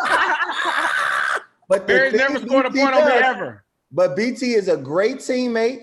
He's gonna play defense, and he's going to encourage everybody. You feel me? Like I would pick him up because he's going to. He knows his limitations. He knows what he's good at. That's the best teammate to be. And nobody scores on BT. Okay? And that's true. Nobody scores because you'll get one of these, nigga. You'll get one. Hey, can we call these Maliks? Can we call them Maliks? No. I think we should call the South Sides. These are South Sides? Do Chicago people do that? Clayton about to leave again, y'all. Clayton, get your hand off the button, bro. I know. Clayton, what you want to do is so bad. Is it the Chicago thing? Clayton, is it the Chicago thing or what I said? No. What's funny is I don't even know anymore. There's been so many topics. I'm like, this is gonna be the one to end it. This is gonna be the one to take it. Here's the thing, Clayton. You bring up an interesting point because I know a lot of people that are like, yes, please. The higher you get, and the more famous that you get, the more notoriety that you get, the more cautious that you have to be with everything. Like with what you say, with what you put out, the crowds that you hang out, the places that you are, the people that you're seen with. And it's so crazy because we work this hard so we can have no limitations financially and creatively. But then it's like we still inhibit all of these limitations on ourselves because we know one wrong word, and we're canceled. And it's such your whole life. A toxic environment right now, especially for a comedian, because there's so many things that people want us to speak on. Yet if we speak on it the wrong way, canceled immediately. BT, how the fuck is there still sunlight where you are, BT? I know. I live in Sherman Oaks, you guys. Everything's nice over here. Everything's nice of it. Hey, Sherman Oaks taking time, baby. Tahir, I was laughing in the midst of that very important and powerful ceremony because somebody said, the nigga said, "Is that Marshawn Lynch?" I think they were talking about Clayton. Yeah, I've been getting that since I had locks. But you know, hey, I almost lost it, nigga. I looked up at Clayton. I was like, "Oh, this nigga looks just like Marshawn." That's my favorite running back. I get that all the time. Here's the funny thing. I mean, there are worse people that I could be compared to. So he's a good guy to be compared to. Yeah, but Marshawn's great. With what you said to here, it's interesting because we do live in such a society that cancels people for everything. I'm going to say two things. The first thing is you look at Nick Cannon, somebody who has helped so many people. He's such an incredible guy. He'll literally put you in front of people to change your life. And he said something that people didn't agree with, and then a lot of people did, and it's like people turn on him, and it's unfortunate. And then I think of myself, whereas, been through BS before, but my thing is, I think as the past couple years have gone, I've been very purposeful to build my brand a certain way. I made sure that as a public that I ain't shit, meaning that don't expect to look at me like I'm some PG-13 husband or family man, because I'm not, because I belong to these goddamn streets. My wife talks about it, I talk about it, we laugh about it. So that just to be a shield for Tangerine, he trying to talk to this girl with the big ass, and she's gonna say, yeah, he showed me the pictures. You get what I'm talking about? Like that, just to be careful to be misrepresented. And also, I made sure that I just don't discuss things that I won't have to talk about. Like, I'm not a political guy. So you will never hear me talking about who I'm voting for, who you should vote for, what the rights of this person, like that's not the shit. Anything that you see me discuss are pretty much rights and wrongs. Like, hey guys, this is wrong. Like, people shouldn't be murdered for nothing. And stuff like that. But as far as canceling me, I have always been very cautious to speak of the things that I'm knowledgeable about and to not be looked at as a PG-13 family man, because I am not. Holla at your boy. Go ahead, Terry. Can I? Yeah. I'm sorry. Can I say something? Hey, first of all, can I say something? This is a great conversation. First of all, go ahead, Barry. It's a real serious conversation because I do feel like where we from, even talking about just saying things and being funny on here, but like, I hate that. I hate that that there's no free speech, that you can't say what you feel, even if someone else doesn't agree with it. I don't believe in cancellation. Like, you can try to cancel me, but you ain't the one who's blessed me with any of the things I got. So I'm never worried about being canceled, because any blessings that came my way, I know that it was God using them as resources to give it to me. So I don't walk around on eggshells. I ain't scared of nobody. Like, and it ain't even no Chicago thing to hear ain't here to drink his drink. But, but it's about my source. It's about the source of where it comes from. And even though Nick Cannon lost that particular relationship with them, it ain't when you stand on something, when you believe in something, when you about what you about, you got to be, Martin Luther King said, you got to be willing to die for it. So anything you saying, just stand on it and be willing to whatever consequences come with it. I'm gonna take it on the chest like a man. It's fine. You know what I mean? And that's where I stand with it. You know what I'm saying? Be willing to take whatever consequences come with it. Because if I got to speak my mind about what's right and what's true now, and that's could be subjective, whatever that thing may be. But if I believe in that, I'm going to say it with all, and if you don't like it, I respect that. But you can't take what you ain't gave me. You know what I mean? You could be $1 billion company. I'm not walking on eggshells because you hold money. Like, I'm gonna be good anyway. If I can interrupt just to say this, like when you say that, it makes perfect sense. To even go further, man, first of all, my fam base of supporters is extremely dope, very positive people. If you're ever in a video of mine or they see that you're associated with me, people support you, they love you, just because those are the type of people that follow me. Because of some of the reaction videos I've done, I got like 2 or 3 really racist messages on Facebook, and it's like, hey, you're stupid, these people don't matter. And my response is like, hey man, here's my question. If you don't like me and you don't believe in the difference in right and wrong, how can you possibly support me? Like, how could you have watched a video with me if you don't believe in me? Don't you realize that this could happen to me? I'm no better or no different than any one of these people you see in the news. It could happen to me. What if the media says something crazy about me? Would you still say, oh, that guy's stupid? Or would you be like, oh, that's CT? And he's like, man, I didn't think about it like that. And I try to get that into people when they send me something stupid. I'm like, hey, let's think. I'm not this celebrity that you think I am. I'm Clayton Thomas, man. Like, I'm a real person. Talk to me. Right. I don't even give people that energy. That's a blessing that you take the time. I would never like comment to a negative comment ever in my life, because I don't give negative energy I don't even give it energy. Anybody that's being negative, I'll just live my life. No offense, because you may have the time, you know what I'm saying? Some people, and I believe you, Clay can be petty. He's like, I have the time to let you know how stupid you sound. And that's who you are. And I love that about you. Me, I'm like so driven and I have such a goal in mind, man. It's just like, listen, you know, people, it's subjective to what's right and wrong to people. Sadly, within your own community, you know, as we've seen this Black Lives Movement and this matter, as it stood on different points within our own community, outside of the allies or the racist people, like just within ourselves, there's people like, no, you need to do, you know, even when you go back into the day with Martin and Malcolm and the different stances on how to progress us, you know what I mean? So I just like, man, I focus on what I can control. You know what I mean? Hold on, Barry, real quick. Yeah. I'm sorry, real quick. BT, sit the fuck down. I don't know what you're doing, but you're making me dizzy. Okay. Hey, Tahir. Yeah. I don't know how many shots you had, but you talking to us a little too aggressive, man. I don't know what the fuck going on in the house, but you getting hella aggressive. BT ain't done nothing. No, Barry was making the point, and then BT started doing. Look. This nigga is promoting his steroids. And started watching BT. I was like, look at this nigga distracted. Look, let me tell you what happened. The water. Let me tell you what happened. Troy Thompson just sent me a cash app. I appreciate you, Troy, but the nigga trying to be funny.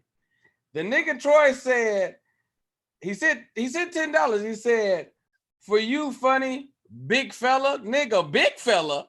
The fuck I became big fella. My wig almost fell off. This nigga said big fella. I was like, wait a minute, nigga. I'm not a big fella. Big homie, I would have got, I was like, okay, I see. But the nigga called me big fella, Barry. I couldn't let it go. I was like, wait a minute, nigga. I didn't, Here's the thing. I became big fella. This is what what maybe it was the angle. I was hitting him with the under the neck. So and then you shot the guy over. I said, nigga, I ain't got no shit. I was like, you're not a big fella. I'm like, look at my wrist, nigga. That look like a big fella wrist, nigga. Oh, BT, everybody in the chat. First of all, here's the thing that I never liked, because I've been getting called that shit since I was like 15. No person who is larger than the average person wants to be called big anything. The two people that I know that like being called big are Shaq and Big Ja. That's it. I ain't met nobody else who like to be called big anything. Call me TT, goddammit. Oh my God. Bro, you ain't shit. I just want you to know. Yeah. But you took that money though. Yeah, I'm gonna keep the money because it was different. That nigga gave you. Hey, somebody sent me a cash app. This is pretty cool. Thank you, Cassandra and Ashley. They sent me $10. Did they call you big fella? Huh? No, they didn't call me big fella. So listen, we're about 30 minutes out from the end of the show. I would love to do something like maybe, We can say their names now. I thought you usually waited. No, we usually wait to the end of the show. It's very first time I need to know. Oh, no, it's fine. That's fine. You can know. No, I just make sure. The names. We say the names at the end. We don't say the amount because we don't want to make anybody feel any type of way for not giving as much or giving more. So we just say the name and give them a shout out. But if you send me $100, I'm telling. Now go ahead. I know you getting the shout out with the name and the amount. I would love for the crowd to get to know all of you all a little bit better. So I would love for you guys to give maybe 6 things that people would not know about you. And I'll go first so you guys have a moment to like pick your thing. You say what? Sun's still up, but keep going. Tahir said he's going to go first. BT, I just defended you. Shut the fuck up. I know. Just defended you. We're still at 1,100 likes. Let's get that up to 1,500 likes so we can get it going. $1,500 work too, though. I mean, I'll take it. I'm not gonna take it. I'm not gonna turn it down. I will say this. A lot of people know most of the stuff about me because I've done this so many times, but I'll just do some of the ones that maybe some people don't know. I played tennis. I had private lessons in high school, and I played in college. I was first seat in tennis in college. I did not know. Yeah, I am a huge jazz fan, like huge jazz fan. Like David Sanborn, Najee, Grover Washington Jr., Al Jarreau. Yeah, a lot of my records over here a lot of them are jazz albums. Like a lot of them. I love Is that jazz. a bass? Is that a bass over there? Yeah, it's a bass over there, and I got a keyboard over there. Do you play? I do. I guess another thing. I also play the bass on top of playing the alto and tenor sax, the bass clarinet, snare, and bass drum. I play all of those. Shut up, Tahir. That's impressive. Nigga, I need you on the record. To say you were a raging homosexual, and you telling us all of that? That's incredible. And I'm a raging homosexual. Why raging though? Why raging? No, what is raging? So funny. Nigga, raging is hilarious. Raging. That mean you a homosexual with vigor. Dicks. Wait. Pause. Wee-wees. Right. Now I'm about to dip out playing. I'm like, Hey, bro. Somebody said they got tennis in St. Louis. First of all, Hilarious. Oh, that's fucked up. They got the tennis courts, but they ain't got no nets. hell no. all y'all make me sick. All y'all make me sick. Wait, did you hit all 16? You say what? Did you hit 6? No, I got one more. Wait, DC Thompson said Tahir played tennis in the street. I mean, he's not wrong. He's not wrong. Thank you.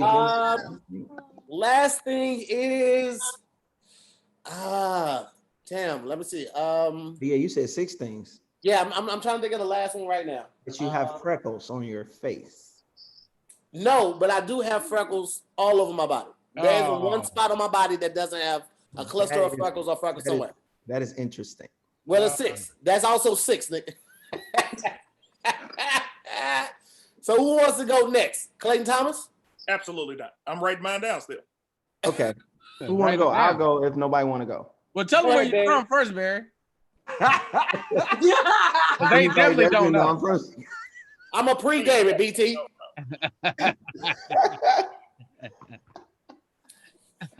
Hey, you know where I'm from. I said it enough on this Zoom. 6 things people may not know about me. Well, I don't know. Yeah, I am a musician as well. I played the alto saxophone for 8 years from high school, from elementary. I still play. I play piano and drums and produce and songwrite. I have actually a musical album out. I don't know if y'all knew that. It's called Conquer Goliath. It's on. No, I didn't know that. I have a musical album out right now. Just released in April. It's called Conquer Goliath. It's on Apple Music. It's on Spotify. It's on YouTube. It's called Conquer Goliath. How many things is that? 2? I said music. 2. I enjoy getting massages every week, like real massages. I don't know if that's weird. Like real massages, like not happy ending stuff, y'all. You know, and y'all. That's all I want. If I go do a massage and I don't get a happy ending, it's gonna be a goddamn problem. Go ahead, Barry. It's weird. First of all, I want to talk about that. You get back tense from getting a massage, so it's the But anyway, what else? That was 3. That was weird. I just named that. But you know what's something else weird? I like watching people massage the areas that bother me on YouTube. Is that weird?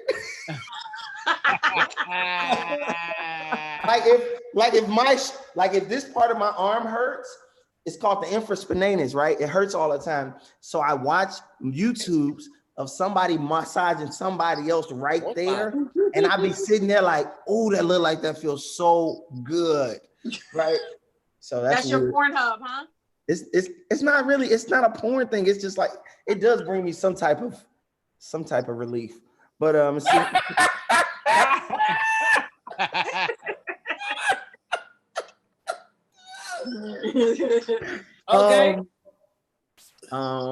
What else?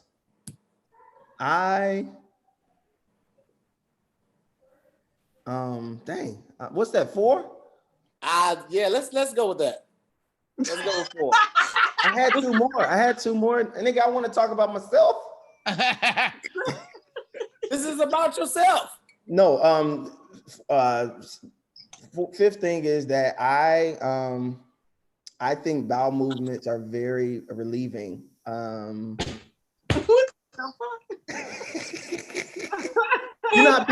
know how people go in the bathroom and they just want to get it over with. Like I need quiet. Like it's a moment of like it's enjoyable. Like to relieve this. So here, you agree? Okay, agree. Thank you. Somebody think I'm weird because I'm like people like, oh, let me get in now. I'm like, I need to be at home. I need things to be right. It's a moment to. It's just enjoyable for me. Okay, let's just go with 5. I think 5 would be easier for people. Let's just go with 5. BT, you see like it's gonna get weirder at 6. No, I was writing them down. Come back to me. Okay, Angelina, you got 5? Yeah, I got 5. Let me hear it. Yeah, okay. First of all, I'm from Brooklyn, New York. Hey, Brooklyn. You behind, that's one. In the house. Huh? You behind, that's only one time you said it. Oh, I know. Yeah. Bruh. So you must be from Gary, Indiana. Oh, that's hilarious. No, I grew up in Brooklyn. Then I moved to Atlanta. And then I moved to DC where I went to school. I went to Howard. Bye, son. You know. Yeah, so I went to Howard. Another thing, I did not get any stretch marks when I was pregnant. That's a blessing. Not a one. That's a blessing for real. Flex on them hoes. Hey, was that like hereditary? Was that hereditary? But a bitch ain't have no stretch marks. So that's probably why them stretch marks would have made right. Exactly. Nah, I was greasing up when I was pregnant. I got was the cocoa butter. Yeah, cocoa butter, coconut oil, olive oil, everything. My sheets was all fucked up, but I was greased. She's so fucked up. Okay. No stretch marks. Talk about crazy things I like to watch on Instagram. Mr. Pimple Popper. No. You like and he's on TikTok too. Oh my God. Or when they dig out ingrowns, I do that. Oh my God. That's nasty, bro. I like that shit. I go hold you. I like that shit. I like it. Right? Okay. Listen, Farron be pulling like the random hairs off my back with tweezers off my shoulders. I'd be like, oh yeah, go to work. Yeah. Go to work. Go to work. Go to work. That's life. Go to work. That's love, bro. That's hella. Listen, I used to have a joke that I never could get off the ground. And the joke was literally like, real love is going to your spouse and be like, can you bust this for me? And her responding, it ain't got a head on it yet. That's what love sounds and looks like. That's funny to hear. Why wasn't it hidden? It was just that. I had nothing to put it with. There was no bigger set to put it with. I got a lot more. That's just a lot more things you could say about love is like. Call me. Don't put it out here. I'm gonna put a special out on the phone. Nigga, everybody's gonna take it like, right, I got you. I got you. Pimple Popper. Lisa Smith said Pimple Popper is an acquired taste. I love that shit. Love it. Let me say this. Angelina, thank you. But that made what I was saying not as weird or about as weird. Like, it just shows that people have their thing. Yeah, and you know what? Everybody got an audience. Everybody. And you know what? The crazy thing about it is, Barry, when I go to the Pimple Popper Instagram account, it's crazy to me to see all my other friends that have liked the same post. And they I'm like, oh, freaking out. Tell me about it. That's hilarious. Clayton, you get freaked out when I do this? Let me just get this. I love it. I don't get freaked out. I just think it's nasty. My cousin used to always be asking me. He's like, ooh, let me bust it. I'm like, nigga, if you don't get away from me. Wait, a male cousin? It's a male cousin, and him and his sister. No, this my no. It ain't nothing like that. They just are fascinated. No, he ain't gay at all. They just fascinated with busting bumps. Like they be like, oh, let me get it for you. Like it's a thing though. It's an art to that shit. Yeah. It is literally an art to busting the bump. Like if you don't have that little tool to get it out, because that tool helps you get underneath the head.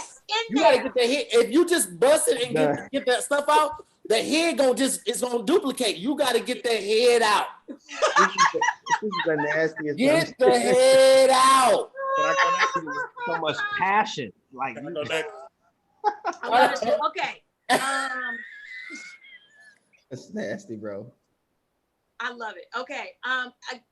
Two things. Y'all know I had postpartum depression. I talk about it in my comedy. I talk about it on my Instagram.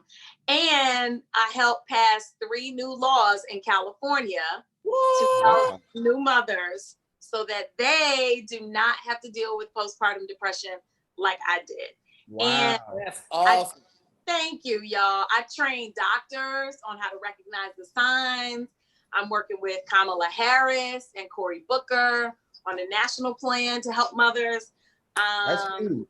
What are the laws? Yeah.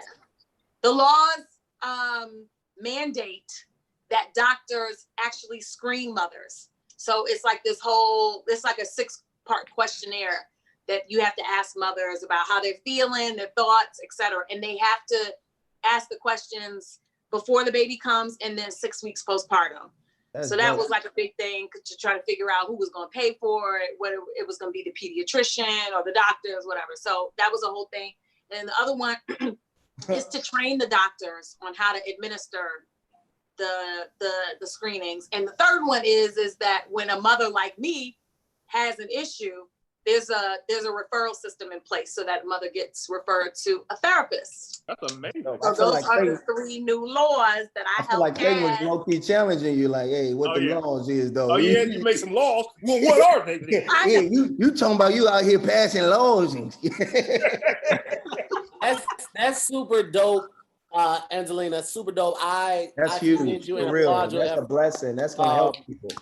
Thank And you. I encourage everybody, man, if you are into medicine, that's your thing, do it, man, especially for people of color and the communities of color, because I just saw something today. It was a TikTok video, but it was, I don't know if she was a nurse or she was a student or what, or a doctor in training, but there was a young Asian lady who was talking about how they just decided that Black people have higher creatine. I think that's the way you pronounce it, creatine, than all other races. And because of that, they have an equation that they use in place when they're checking our kidney function.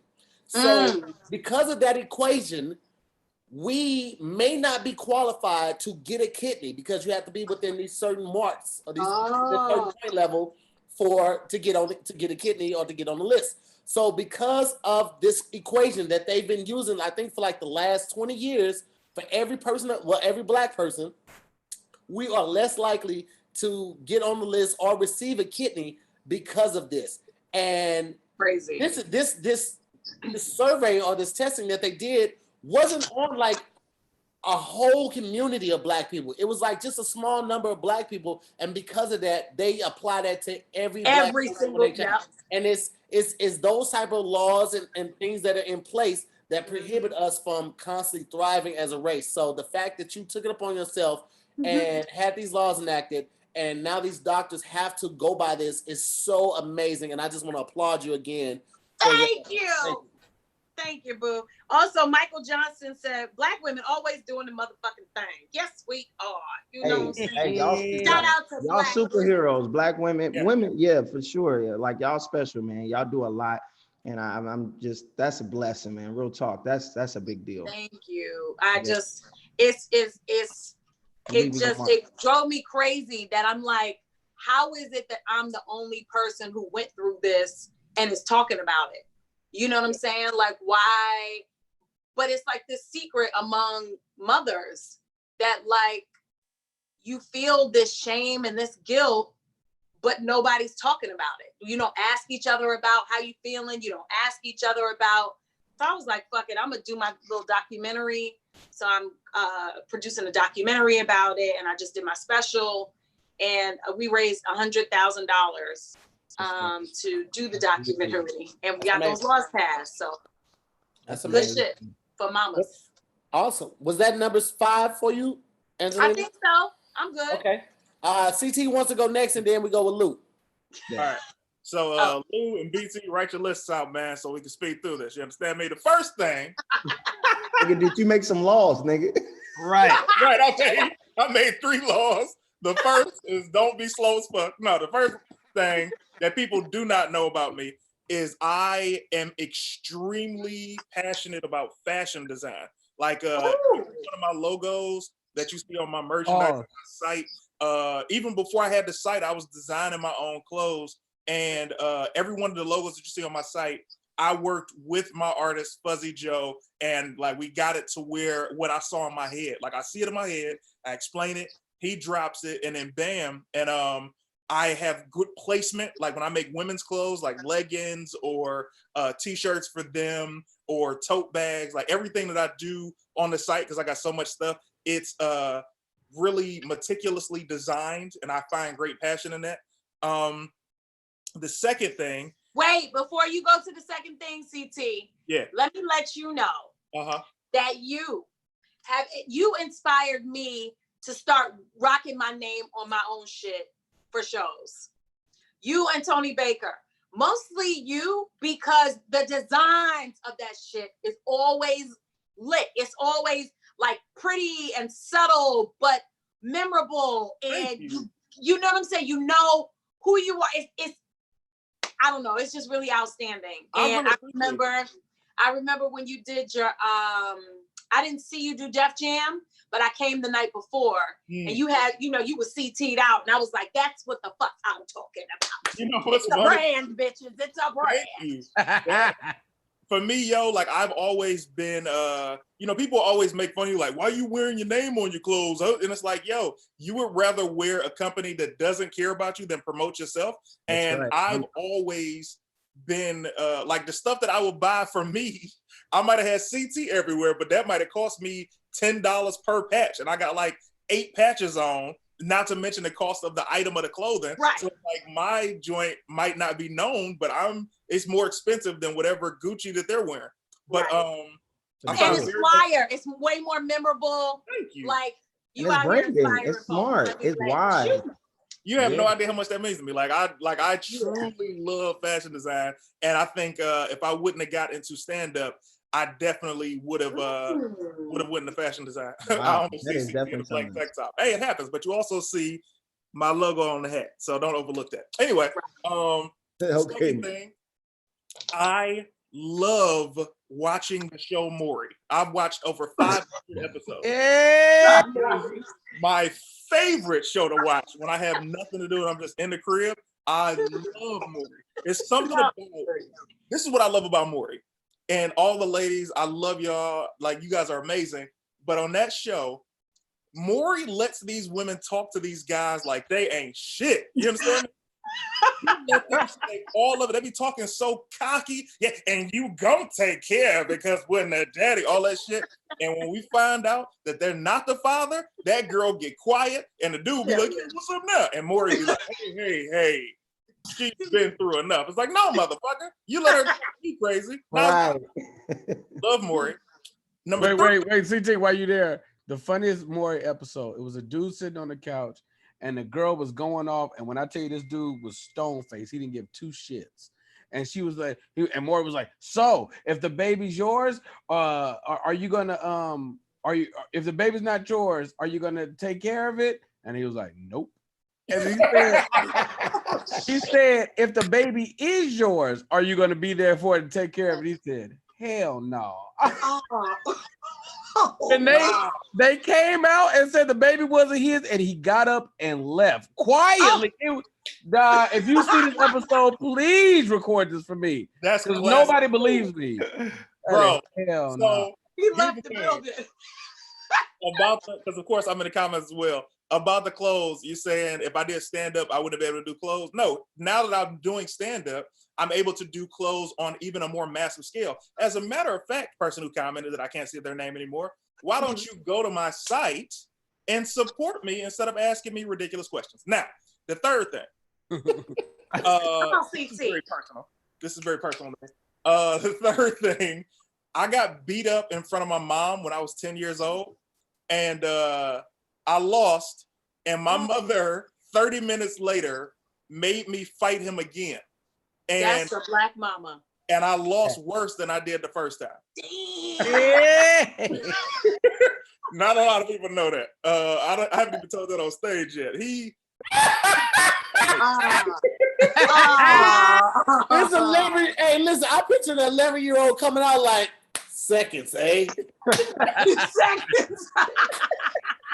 I wish that I was Meteor Man, where I could just touch a book and retain the information of how to fight for the next 10 minutes. Yo, y'all But are out of your mind. alas, I could not. The fourth thing, I am the only boy. I have all sisters, literally. Fifth thing, I've met every single one of my favorite Power Rangers since I was a kid. Wow. Okay. The sixth thing, if it weren't for Tangerine, I wouldn't have ever gotten a chance to work with Martin Lawrence or be on the television show that we're on, Family Time. And number 6, I never even knew what a smoothie was until I started dating Tangerine. No, sir. Oh my God. I thought it was only for white people. I'm like, I'm not eating that shit. That shit I was like, oh, this is delicious. Because she's vegan, right? Tangerine is vegan. Well, she's plant-based. Okay, she's plant-based. Got it. Okay. So she be whipping up the smoothies for you? Oh, yeah. Well, first of all, it is very underrated how amazing Tangerine is as a person outside of just being my wife. But she's pretty dope, man. And like I said, she has been there since the beginning, since I was on the air mattress. And she deserves everything that I afford her. You see what I did there? Yeah. Lou G, what's up, my boy? All right, they don't know shit about me, so everything gonna be new on here. That is a fact. They don't know. They're like, who's this nigga? So one, I love to sing. I can't sing, but I love to sing. It helps relax me. You about to hit a note. You're not telling them. I can't sing, but I like to sing like when I'm going through some shit. Growing up, I played the saxophone, baritone, and alto saxophone. Hey, we 3 saxophone players. I know y'all can start a band. Third thing, I love to travel. So if I had to live anywhere in the world outside of LA, I'd probably live in Cape Town, South Africa. I had an amazing time there. Let me see. I've worked for the same company I have a 9-to-5 too, and I've worked for that same company for. Don't say the company, Lou. I'm definitely not, but I've worked for them for 14 years. I've met all my favorite athletes from Michael Jordan, Bo Jackson, Penny Hardaway, all of them. And then the last piece, I'm actually an ordained minister. So I was supposed to marry my homeboy next month, but they had to push the wedding back to next year. So I had to get ordained. Wow, that's so dope. Not that Nigga, we've been on here talking all reckless and shit. I know I reckless too. I've been talking reckless too. I'm Listen, to get reordained. Like, nah, you ordained do that shit don't again. mean pastor. That don't mean pastor. That nigga be I thought it was wrong. the same. Right. No, but you and Barry on here, and I'm not there, y'all. Nigga. Lou be on here raw dogging these hoes. I do. It feel good. It feels good. That's you can't let them get you like that, Lou. Crazy. I gotta play on at church Sunday, Lou. Don't do it like that. Oh shit! What about you, BT? Give us your 5. Give me 5. Hey, The raging homosexual. Hey, boys. Hey, boys. Hello, fellas. All right. Hello, fellas. So a couple things. One, I produced. But where you going, Tahir? Come back, Freckles. sis. I don't play with the gay community. That's how you get canceled yesterday, nigga. I'm good. Listen, man. They know man. Listen, gay people. Oh, side note, when I was watching The Circle, dog, the gay dude on The Circle was absolutely my favorite person because he was fucking hilarious. with Clayton, bring your ass back to it. If I'm here, he the one told me to watch The Circle. Can I say it's this actor? He's gay, but he's like so dope. He was in the movie with Tiffany, I think called The Boss, or what's the name? Oh, you talking about Billy. Billy. Yeah, Billy. Billy what, guys? He was in Pose. He was in Pose. He's in a movie. Not Bill Withers. No, nigga. Nigga said not Bill Withers. No, nigga. They finna bring it up in the chat. I know they know in the chat. What is it, guys? That guy is so talented, bro. I was like, this dude is a monster. Yeah. So anyway, we ain't talking about that. He's a monster, bro. I'm a fan. I'm like, well, we got to do a movie together. Yo, let me tell you something.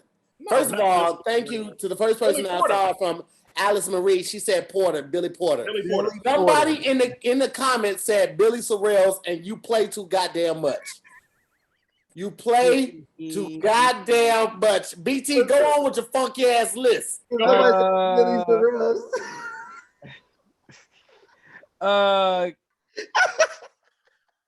I used to be a club promoter. There's that. Are you gonna tell them, BT? No, I'm not gonna tell them that. I will tell them. We're gonna leave it as simple as that. I used to be a club promoter for quite a few years. I went to film school. There's that. In Northern Cali. Wow, that's big. Yeah, Urban Nights. I produced my own feature film that CT and Angelina came and killed it. She had to be no less than 8 months pregnant and was her own stunt woman, rolling and flipping around on cars. Pregnant. That's fully why pregnant. Psych ward. See, there ain't nobody telling like it was hilarious. I studied Krav Maga. Not a lot of people know that for good. Wait, what? That nigga was into it heavy, B. Wait, what's Krav Maga? Is that a form of martial arts? Yes. Okay. For the big fellas? It is for for the big fella. It is for killing and no other reason. No, wait a minute. But you know who else is into Krav Maga? Chandelier White. That's what got me in.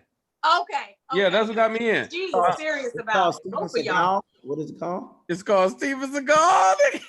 Steven Seagal. You know Steven Seagal used to do kickless karate, nigga. He the only nigga that did kick. Steven Seagal did kickless karate. If you know, if you ever seen. Let's out of here. You ain't never seen that nigga throw a kick. And that's really true. Karate. Film school, what's the name? Every week I fast for no less than 20 hours. And I'm working on music as well. I've actually recorded 2 songs while I was in Portland. I actually texted my producer as we speak. Get it, BT. What type of music, BT? I'm gonna play in the vocal stuff, but we know singing gonna need a lot of help with me. But it ain't stopping Tory Lanez or T-Pain. So I'm not tone deaf. Yeah, on a good day, I'm not tone deaf. But it's gonna need a lot of auto tune. But then rapping too, man. I get abnormally excited to write 16, and it's such an interesting space for your brain. It's like a new muscle for you to have to exercise. And the excitement I get on the completion is like it's way too high for me to not dabble. So one of my goals have been all ideas creatively in my brain need to get out so I can have fresh ideas. So win, lose, or draw, put the shit out and let it be what it's gonna be. So music will be coming soon. Yeah, and that's dope. Was that all your 5? Yeah, that's the 5. That's dope. She Wins will be coming soon too. Yeah, I want to hear that record, bro. Hey, listen. And Bill, and let's say let's talk. Hey, that boy is amazing comic. So y'all need. I don't know what y'all trying to imply. It's an ongoing thing from Roast Meat. They always get on Billy's sexuality from Roast Meat because he can dress his ass off. Because they call him Forever 21 model. They say the nigga be walking around in thong sandals. Like Billy can dress his ass off, and because of that, anytime a guy can dress too well, you know how they associate. Billy a Kappa though, so it's not even that, like that's Billy been like that since I know him. Mind you, I started with Billy. You know, because I'm from Houston, Chicago, Billy Detroit. Sorrells. Yeah, St. Louis, Brooklyn. G, where you from? Where you from, Lou? I'm from Danville, Illinois. You ain't never I'm from Danville, Illinois too. Danville, I know Danville, boy. I'm from the north side. Where you from, Barry? From the south side of Chicago, man. Yeah. Here's the thing. Lou wanted to say Chicago, but he don't want to get no shit. He been saying Chicago when he go on stage. No, but everybody know where Danville is. Leo, my boy, let me see you say that. But him saying Danville, if he said Chicago, I would understand. But Gary is a whole nother Gary, that's different. I lived in Chicago too, so Chicago is home. But even Danville, like I could understand why you would say that. Like it's close. It's in Illinois. Right. Don't nobody outside of Illinois really know Danville. So you would just say, hey, I'm Chicago or outside of Chicago, whatever. You would reference Chicago for sure. Hey, Barry, do me a favor and don't ever put an S on Illinois again. I know. Illinois. So I was gonna let him roll. Hold on. No, that's I'm not okay. gonna let him roll. Wait. I'm calling him out. Hey, here thinks. Put your hands down, Bill. Put your hands Hold down, on a Barry. second. Hey, you're not gonna correct me like you did these niggas, bro. First of all, I'm from here, nigga. I say how I want to. Where you from? I'm from East St. Louis, Illinois, Barry. East St. Louis? You know where I'm from. But You say said St. Louis Illinois then. I'm from Illinois, East St. Louis, Illinois. You don't never say that. You say St. Louis. No, I say St. Louis and East St. I always rap the city. Hey, Kevin, I've heard him say East St. Louis. You need some water. I ain't never heard that. Only heard Aaron Edwards say East St. Louis. And who else say St. Louis? You say who? Who said it? Ian Edwards? Aaron Edwards. No, ask Aaron. Call Aaron. Aaron, who I do Bible study with. Call Aaron right now. He'll tell you where I'm from. Aaron used to buy dope from me for his uncle in East St. Louis. Stop snitching on yourself. No, that nigga did not buy nothing to dope. You gonna fuck around and get him an and from his uncle. Clayton, get your ass back here, bro. Side note, anytime somebody do it like this, Tahir? no, he from East St. Louis. Yeah, She's you from should know East East St. Louis in Illinois, not the east side of St. Louis. It's in what state again? Is in Illinois. You put an S on it too? Face ass. Face ass. Hey, Hey, low man, key, I'll be disrespectful to the town, she didn't say it. I put the S on it. I was like, what'd you say? Illinois, no S. The S is silent. Yeah. St. Louis this is. Illinois. Anyway, Y'all better man, stop saying all these S's. Y'all keep using all these S's. You think the homosexuals, man, y'all keep using all these S's. They're gonna be hot for real. Okay, you know what? Now you should go. Clayton, you should go. You said what? Yeah, that was a reach. Hey, Tahir, did you graduate from East Side? No, I went to school in St. Louis. Okay. Oh my God, nigga, you're not. I'm done with you. You're Leo. You just like. Hold on. No, don't do that. Just because, listen, I went to school in St. Louis. Mid school? I went to school in St. Louis because my mom wanted me. Originally, my mom wanted to be close to her because she taught in St. Louis, but we always lived in East St. Louis. I was raised on Gady, then 37th and Caseyville, right down the street from Lansdowne. What was your middle school? But I went to school in St. Louis. I went to Gateway Middle, Gateway High. But all my family went to Lansdowne, East Side. Lincoln was closed by the time I got to high school, so Lincoln was closed. It was just East Side. What, Clayton? It's 9 o'clock, so I figured you wanted to. This nigga ready to go. Because y'all keep making them close off. Here's the thing. All right, so listen. Let me say this. Let me say this real quick. I cannot lie to you guys. Today was way busier than I expected. I've been up since 4 o'clock in the morning. Wow. It was not a good day for me, energy-wise, motivational, emotionally, mentally. It was not a good day for me. To the point, for the first time ever, I almost thought about canceling the show. Wow. Because I just wasn't there. Emotionally, I knew I wasn't there. It took a lot for me to do this interview before the show, and I just wasn't there, man. But I'm so glad that I did do it, man, because it started a fire in me, and I don't feel motivated to do anything. I just feel in better spirits than I was when I started. And if for nothing else, man, I truly appreciate all you guys, my guests, and the people watching right now, because thank you, man. I was not in this space right now that I am now 2 hours ago, and it's because of the good energy. So I appreciate y'all, man, and that's why I love this show, because it literally has the ability to change so many things. So thank y'all so much for pulling up, and thank y'all, my guests, for coming in with good energy and making it possible for me to push through. So that's all I want to say. That's We beautiful. love you, Hey man, we love you, T. Appreciate I you. know. You guys, y'all energy, man. The people in the chat specifically, you guys, all the likes, the shares, the love, like y'all don't have any idea how motivating that stuff be. Yes.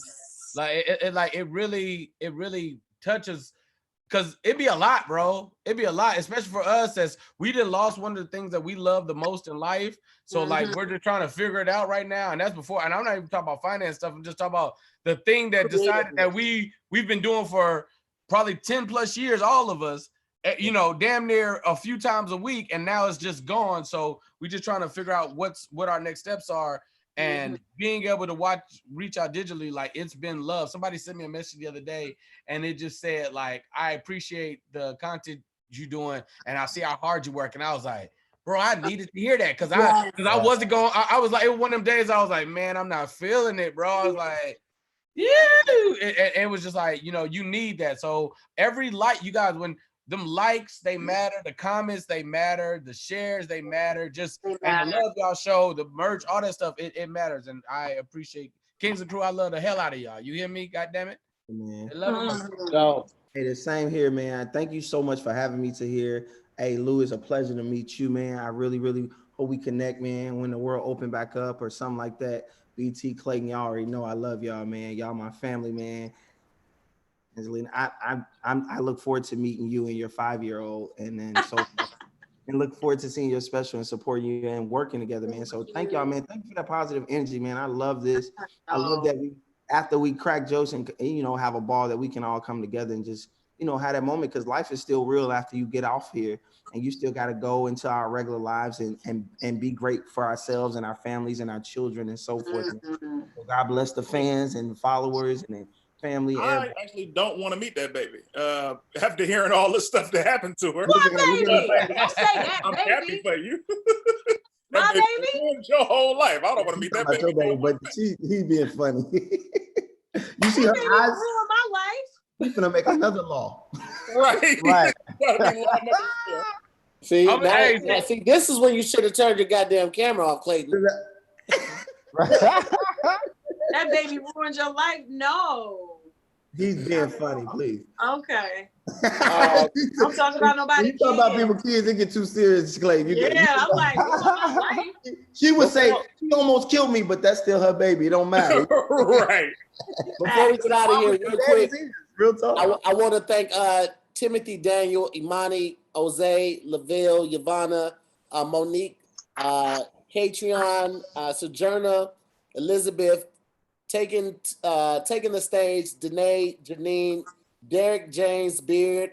Thank you guys so much for the donations. I greatly appreciate it. Thank y'all for tuning in. Wait, don't I'm not going nowhere. Don't leave, T.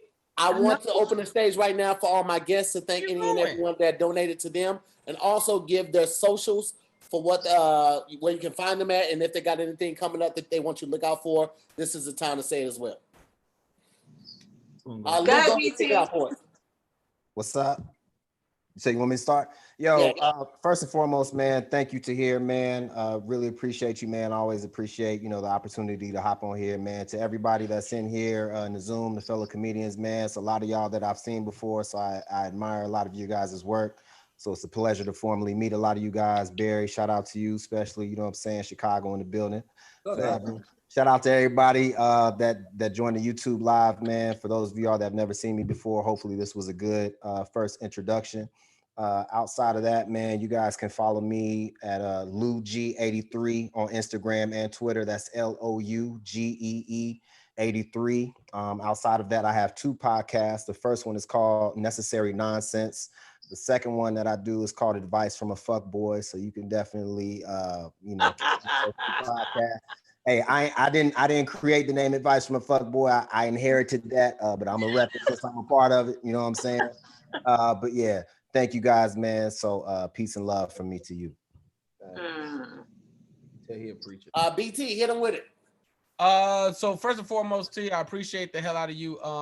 For everybody that's watching, I am not doing Vincent Dracula Jones tonight, but as soon as we shut down, I will go on Twitch. We'll be chatting and gaming and all that good jazz. So if you want to come kick it, you are welcome to. The links in the bio for everything is on my IG. Also, T, the fuck book shirt is up. No. Yeah, did you see it? The fuck book shirt is Oh my God. if you have not seen the Wording is Hard episode, please go check it out. It is up and ready to go. So I appreciate y'all, man. Just follow me on everything. BT Kingsley, Vince Dracula Jones will be back on tomorrow. Yeah. The names of the people from the Cash App. First and foremost, Kingsley Crew, I love the hell out of y'all. I don't say it enough fast enough. Imani Cersei. Oh shit, Cersei Lannister. Nessa, Monique, Troy, even Troy double back and said big homie as opposed to big fella. I appreciate you, Troy. Martina, James, Derek, and Desire. I appreciate you guys all. Tahir, you are a fucking genius, bro. I love you. Thank you, man. I appreciate it. Let's go Angelina, Barry, and then CT. Yes. I want to thank Tahir first of all for inviting me out. I took a shower. I took out my plantation plaits. I threw on this wig. It gave me a reason. Gave me something to do. Yes, I missed dinner time with my baby, but I'm so happy to be here. I miss my comedy family. I miss hanging out with y'all in the green room, talking shit, eating candy. I miss y'all. Y'all follow me at Angelina Spicer on Instagram, everywhere, Twitter at Angelina Spicer. I'm trying to get to 500,000 followers on TikTok. I'm about 500 followers away. So if y'all would follow me, Spicer on TikTok, please do. Also, every single donation that I got tonight will go to our postpartum depression documentary. 100%. So I want to say thank you to James Cisneros, Giovanna Campos, Christina Compre. She says Black Moms Rock. That's right, baby. Dom G representing Howard University. That's right. Troy Thompson, Cersei Lovett, Imani Robinson, and Ernestine L. Y'all, thank you so much for supporting mothers, because this is exactly where all of your money will go. So if y'all want to hit me up with some more coins, it's going to the documentary, and it's going to hire people to make sure that moms do not feel ashamed of having postpartum depression. See y'all on the IG. Awesome. Who we got next? BT? Oh no, Barry. Barry, then CT. Okay, yes, sir. First of all, thank you again, man. Tahir, appreciate you, boy. Just know, we all family, man. For real, all my comedy family, and I get on here and have fun and just act the fool, man. But the truth be told, man, I'm just really about chasing my dreams, man, and seeing them come true, and praying that my life and what I'm purposed for is a blessing to others. Real talk. That's who I am. That's why I'm working towards, man. So I'm grateful to be a part of this, man, just to share and kick back, have fun, laugh.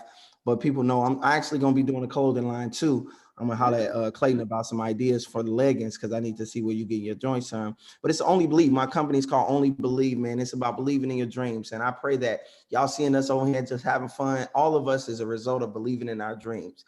I think we have several college graduates on here, people that aspire to do other things in navigated life, man. But it's a blessing to believe in a dream and to go after it. You hear Angelina going after her dreams, all of us. And so I pray that somebody just not just laughing, but they inspired to go after their dreams, something you may have wanted to do that you say, you know what, I'm going to do it. You know what I'm saying? And I think that's a big deal. So I want to shout out all the people that sent me some money. And I just want to send all this money to Angelina to give to the postpartum thing. Thank you. Yeah, I'm going to send that all to you because I love, I want to help, and I'm going to send a little more with it. And so shout out to Nova Jones. Imani Robinson gave to everybody. And I'm not going to say her amount, but it doesn't matter. She gave to everybody, and that's a blessing. Belinda, thank you so much. Yvonne Campos, Cassandra, baddie. She must be a baddie. Ashley, Nicole, thank y'all all so much for giving. I'm going to bless what Angelina is doing over there because it's going to as a good cause instead of me spending it on some more Harold's chicken or something like that. So I'm going to bless somebody else with it. So thank y'all so much. Thank you. That's it. Oh, follow me. Oh, you're welcome. No problem. Follow me, please. I'm trying to build my following on all platforms, YouTube, Instagram, Facebook. It's all Barry Brewer Jr. Barry Brewer Jr. Barry with an A, B-A-R-R-Y, Brewer, B-R-E-W-E-R, Jr. J-R. So follow me, man. You're going to laugh and you're going to get some motivation, some encouragement to keep going after your dreams. So thank y'all so much. Yes. That's Keep going. Keep going. amazing. First, Jareth Casey, Troy Thompson, Amani Robertson, Yavanna, Derek Ruiz, James Cisneros, Jedi. I can't thank you enough. I see Sarah C was not fucking with your boy. Anyway, what I will say, I am extremely grateful to be in this room. These are my brothers. Lou, pleasure to meet you. Angelina, is always a pleasure. Tahir and BT are both raging homosexuals. Barry Brewer is the greatest man to walk the city. I have really big news that I'm going to. I thought you wasn't controversial. Huh? Here's the thing. I haven't said anything derogatory to the LGBTQ. The LGBTQ knows I rock with them heavy, no pause. Now, back to you being a raging homosexual. I would like to say that I have extremely big news that I will be revealing tomorrow, but I will give you a bonus piece of news tonight, and that is I will be starting a Zoom show on Wednesday, and we're talking about relationships. We're talking about a very, you know what we're gonna call it? Lust, love, and lies. We calling that Wednesday. I'm gonna be doing it at let's see, Tahir starts at 7, so I'm gonna do mine from probably 4:30 to you gotta, because I got a show on Wednesday, so you gotta start at 6, bro. Wednesday love is at 5 o'clock. Y'all gotta coordinate. All right, well, I'll post the time of when I'm gonna do it, but it's gonna be on Facebook. Just do your thing, man. It's enough. It's enough for us to all win, bro. Don't ever Ain't worry that about a blessing that. though? But ain't that a blessing that he cares so much about his friends? You don't want. But listen, man. He loves that. We appreciate it and love it so much. We like, bro, just win. It ain't gonna stop nothing. It can only help you, man. And I still gonna send my. I don't want to miss it to here, so he gonna move it. That's fair. That's fair, BT. That's fair. But you can always catch the recap. Let that brother shine, man. That's a fact. I'm gonna do 3 to 5 then on my Facebook page on Wednesday. Lust, love, and lies. I'll be there. You gonna be there? All right, cool. I'm gonna be there. So what'll end up happening? That's a big thing. It's gonna be fire. I cannot wait to talk about it because I've been doing CT After Dark on my IG Tuesdays, Wednesdays, and Thursdays at midnight after BT gets done DJing, after Tahir's done Zooming with the homies. And I've been doing CT After Dark where I speak to women and we talk about all of that good stuff, all of the real private subjects, me and Tangerine being there, talking to them. I'm talking to them back and forth. Tangerine chime in. It's great. It's a good time. Tuesday at 3 p.m., Tangerine is doing her Tangerine's Top Talent on Facebook and YouTube at the exact same time. 3 p.m.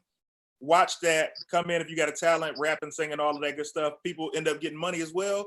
And yes, man, Tahir, this is such an incredible thing that you have here. It's a testament to showing how much this was needed because your community is incredible. And I would love to get more mob. I would love to get this to 1,500 likes before the end of this show. And outside of that, man, it's Team CT all day. Go to the website, support your boy. There it is. Well, listen, man. I already told y'all that I'm super appreciative of you guys. I might start giving y'all a little heads up of who's going to be on tomorrow night or the next night, rather, because every night's different. But tomorrow night we are looking like it's going to be Fu Wildcat from Chicago, hilarious comedian, Arvin Mitchell from St. Louis, Takara, and possibly one special guest. And you have to pull up to find out who that special guest is, or follow me, and you'll see it when I post it. Aside from that, thank you guys so much. If you haven't already, if you're just watching, please subscribe to the channel, man. We are almost at 60,000 subscribers in literally like 7 months, and that's just amazing. So thank y'all so much for that. And I appreciate you guys beyond belief. Like I said, it was definitely not the best day for me, but you guys made it 100 times better. Like Clayton said, if we can get the video to 1,500 likes, it would be amazing. But I appreciate y'all being here, man. And thank y'all so much for blessing my guests as they come on and just share and be themselves with you guys. Shout out to Tangerine. Shout out to the Moore Mob. Shout out to all the mods that I have working for the boy. And we'll see you guys tomorrow. Hey, wait. You said you've been feeling bad. I thought your boyfriend told me everything was cool. We see he you had guys a boyfriend, on another episode of Zooming with the Homies, man. Y'all take it easy. Peace.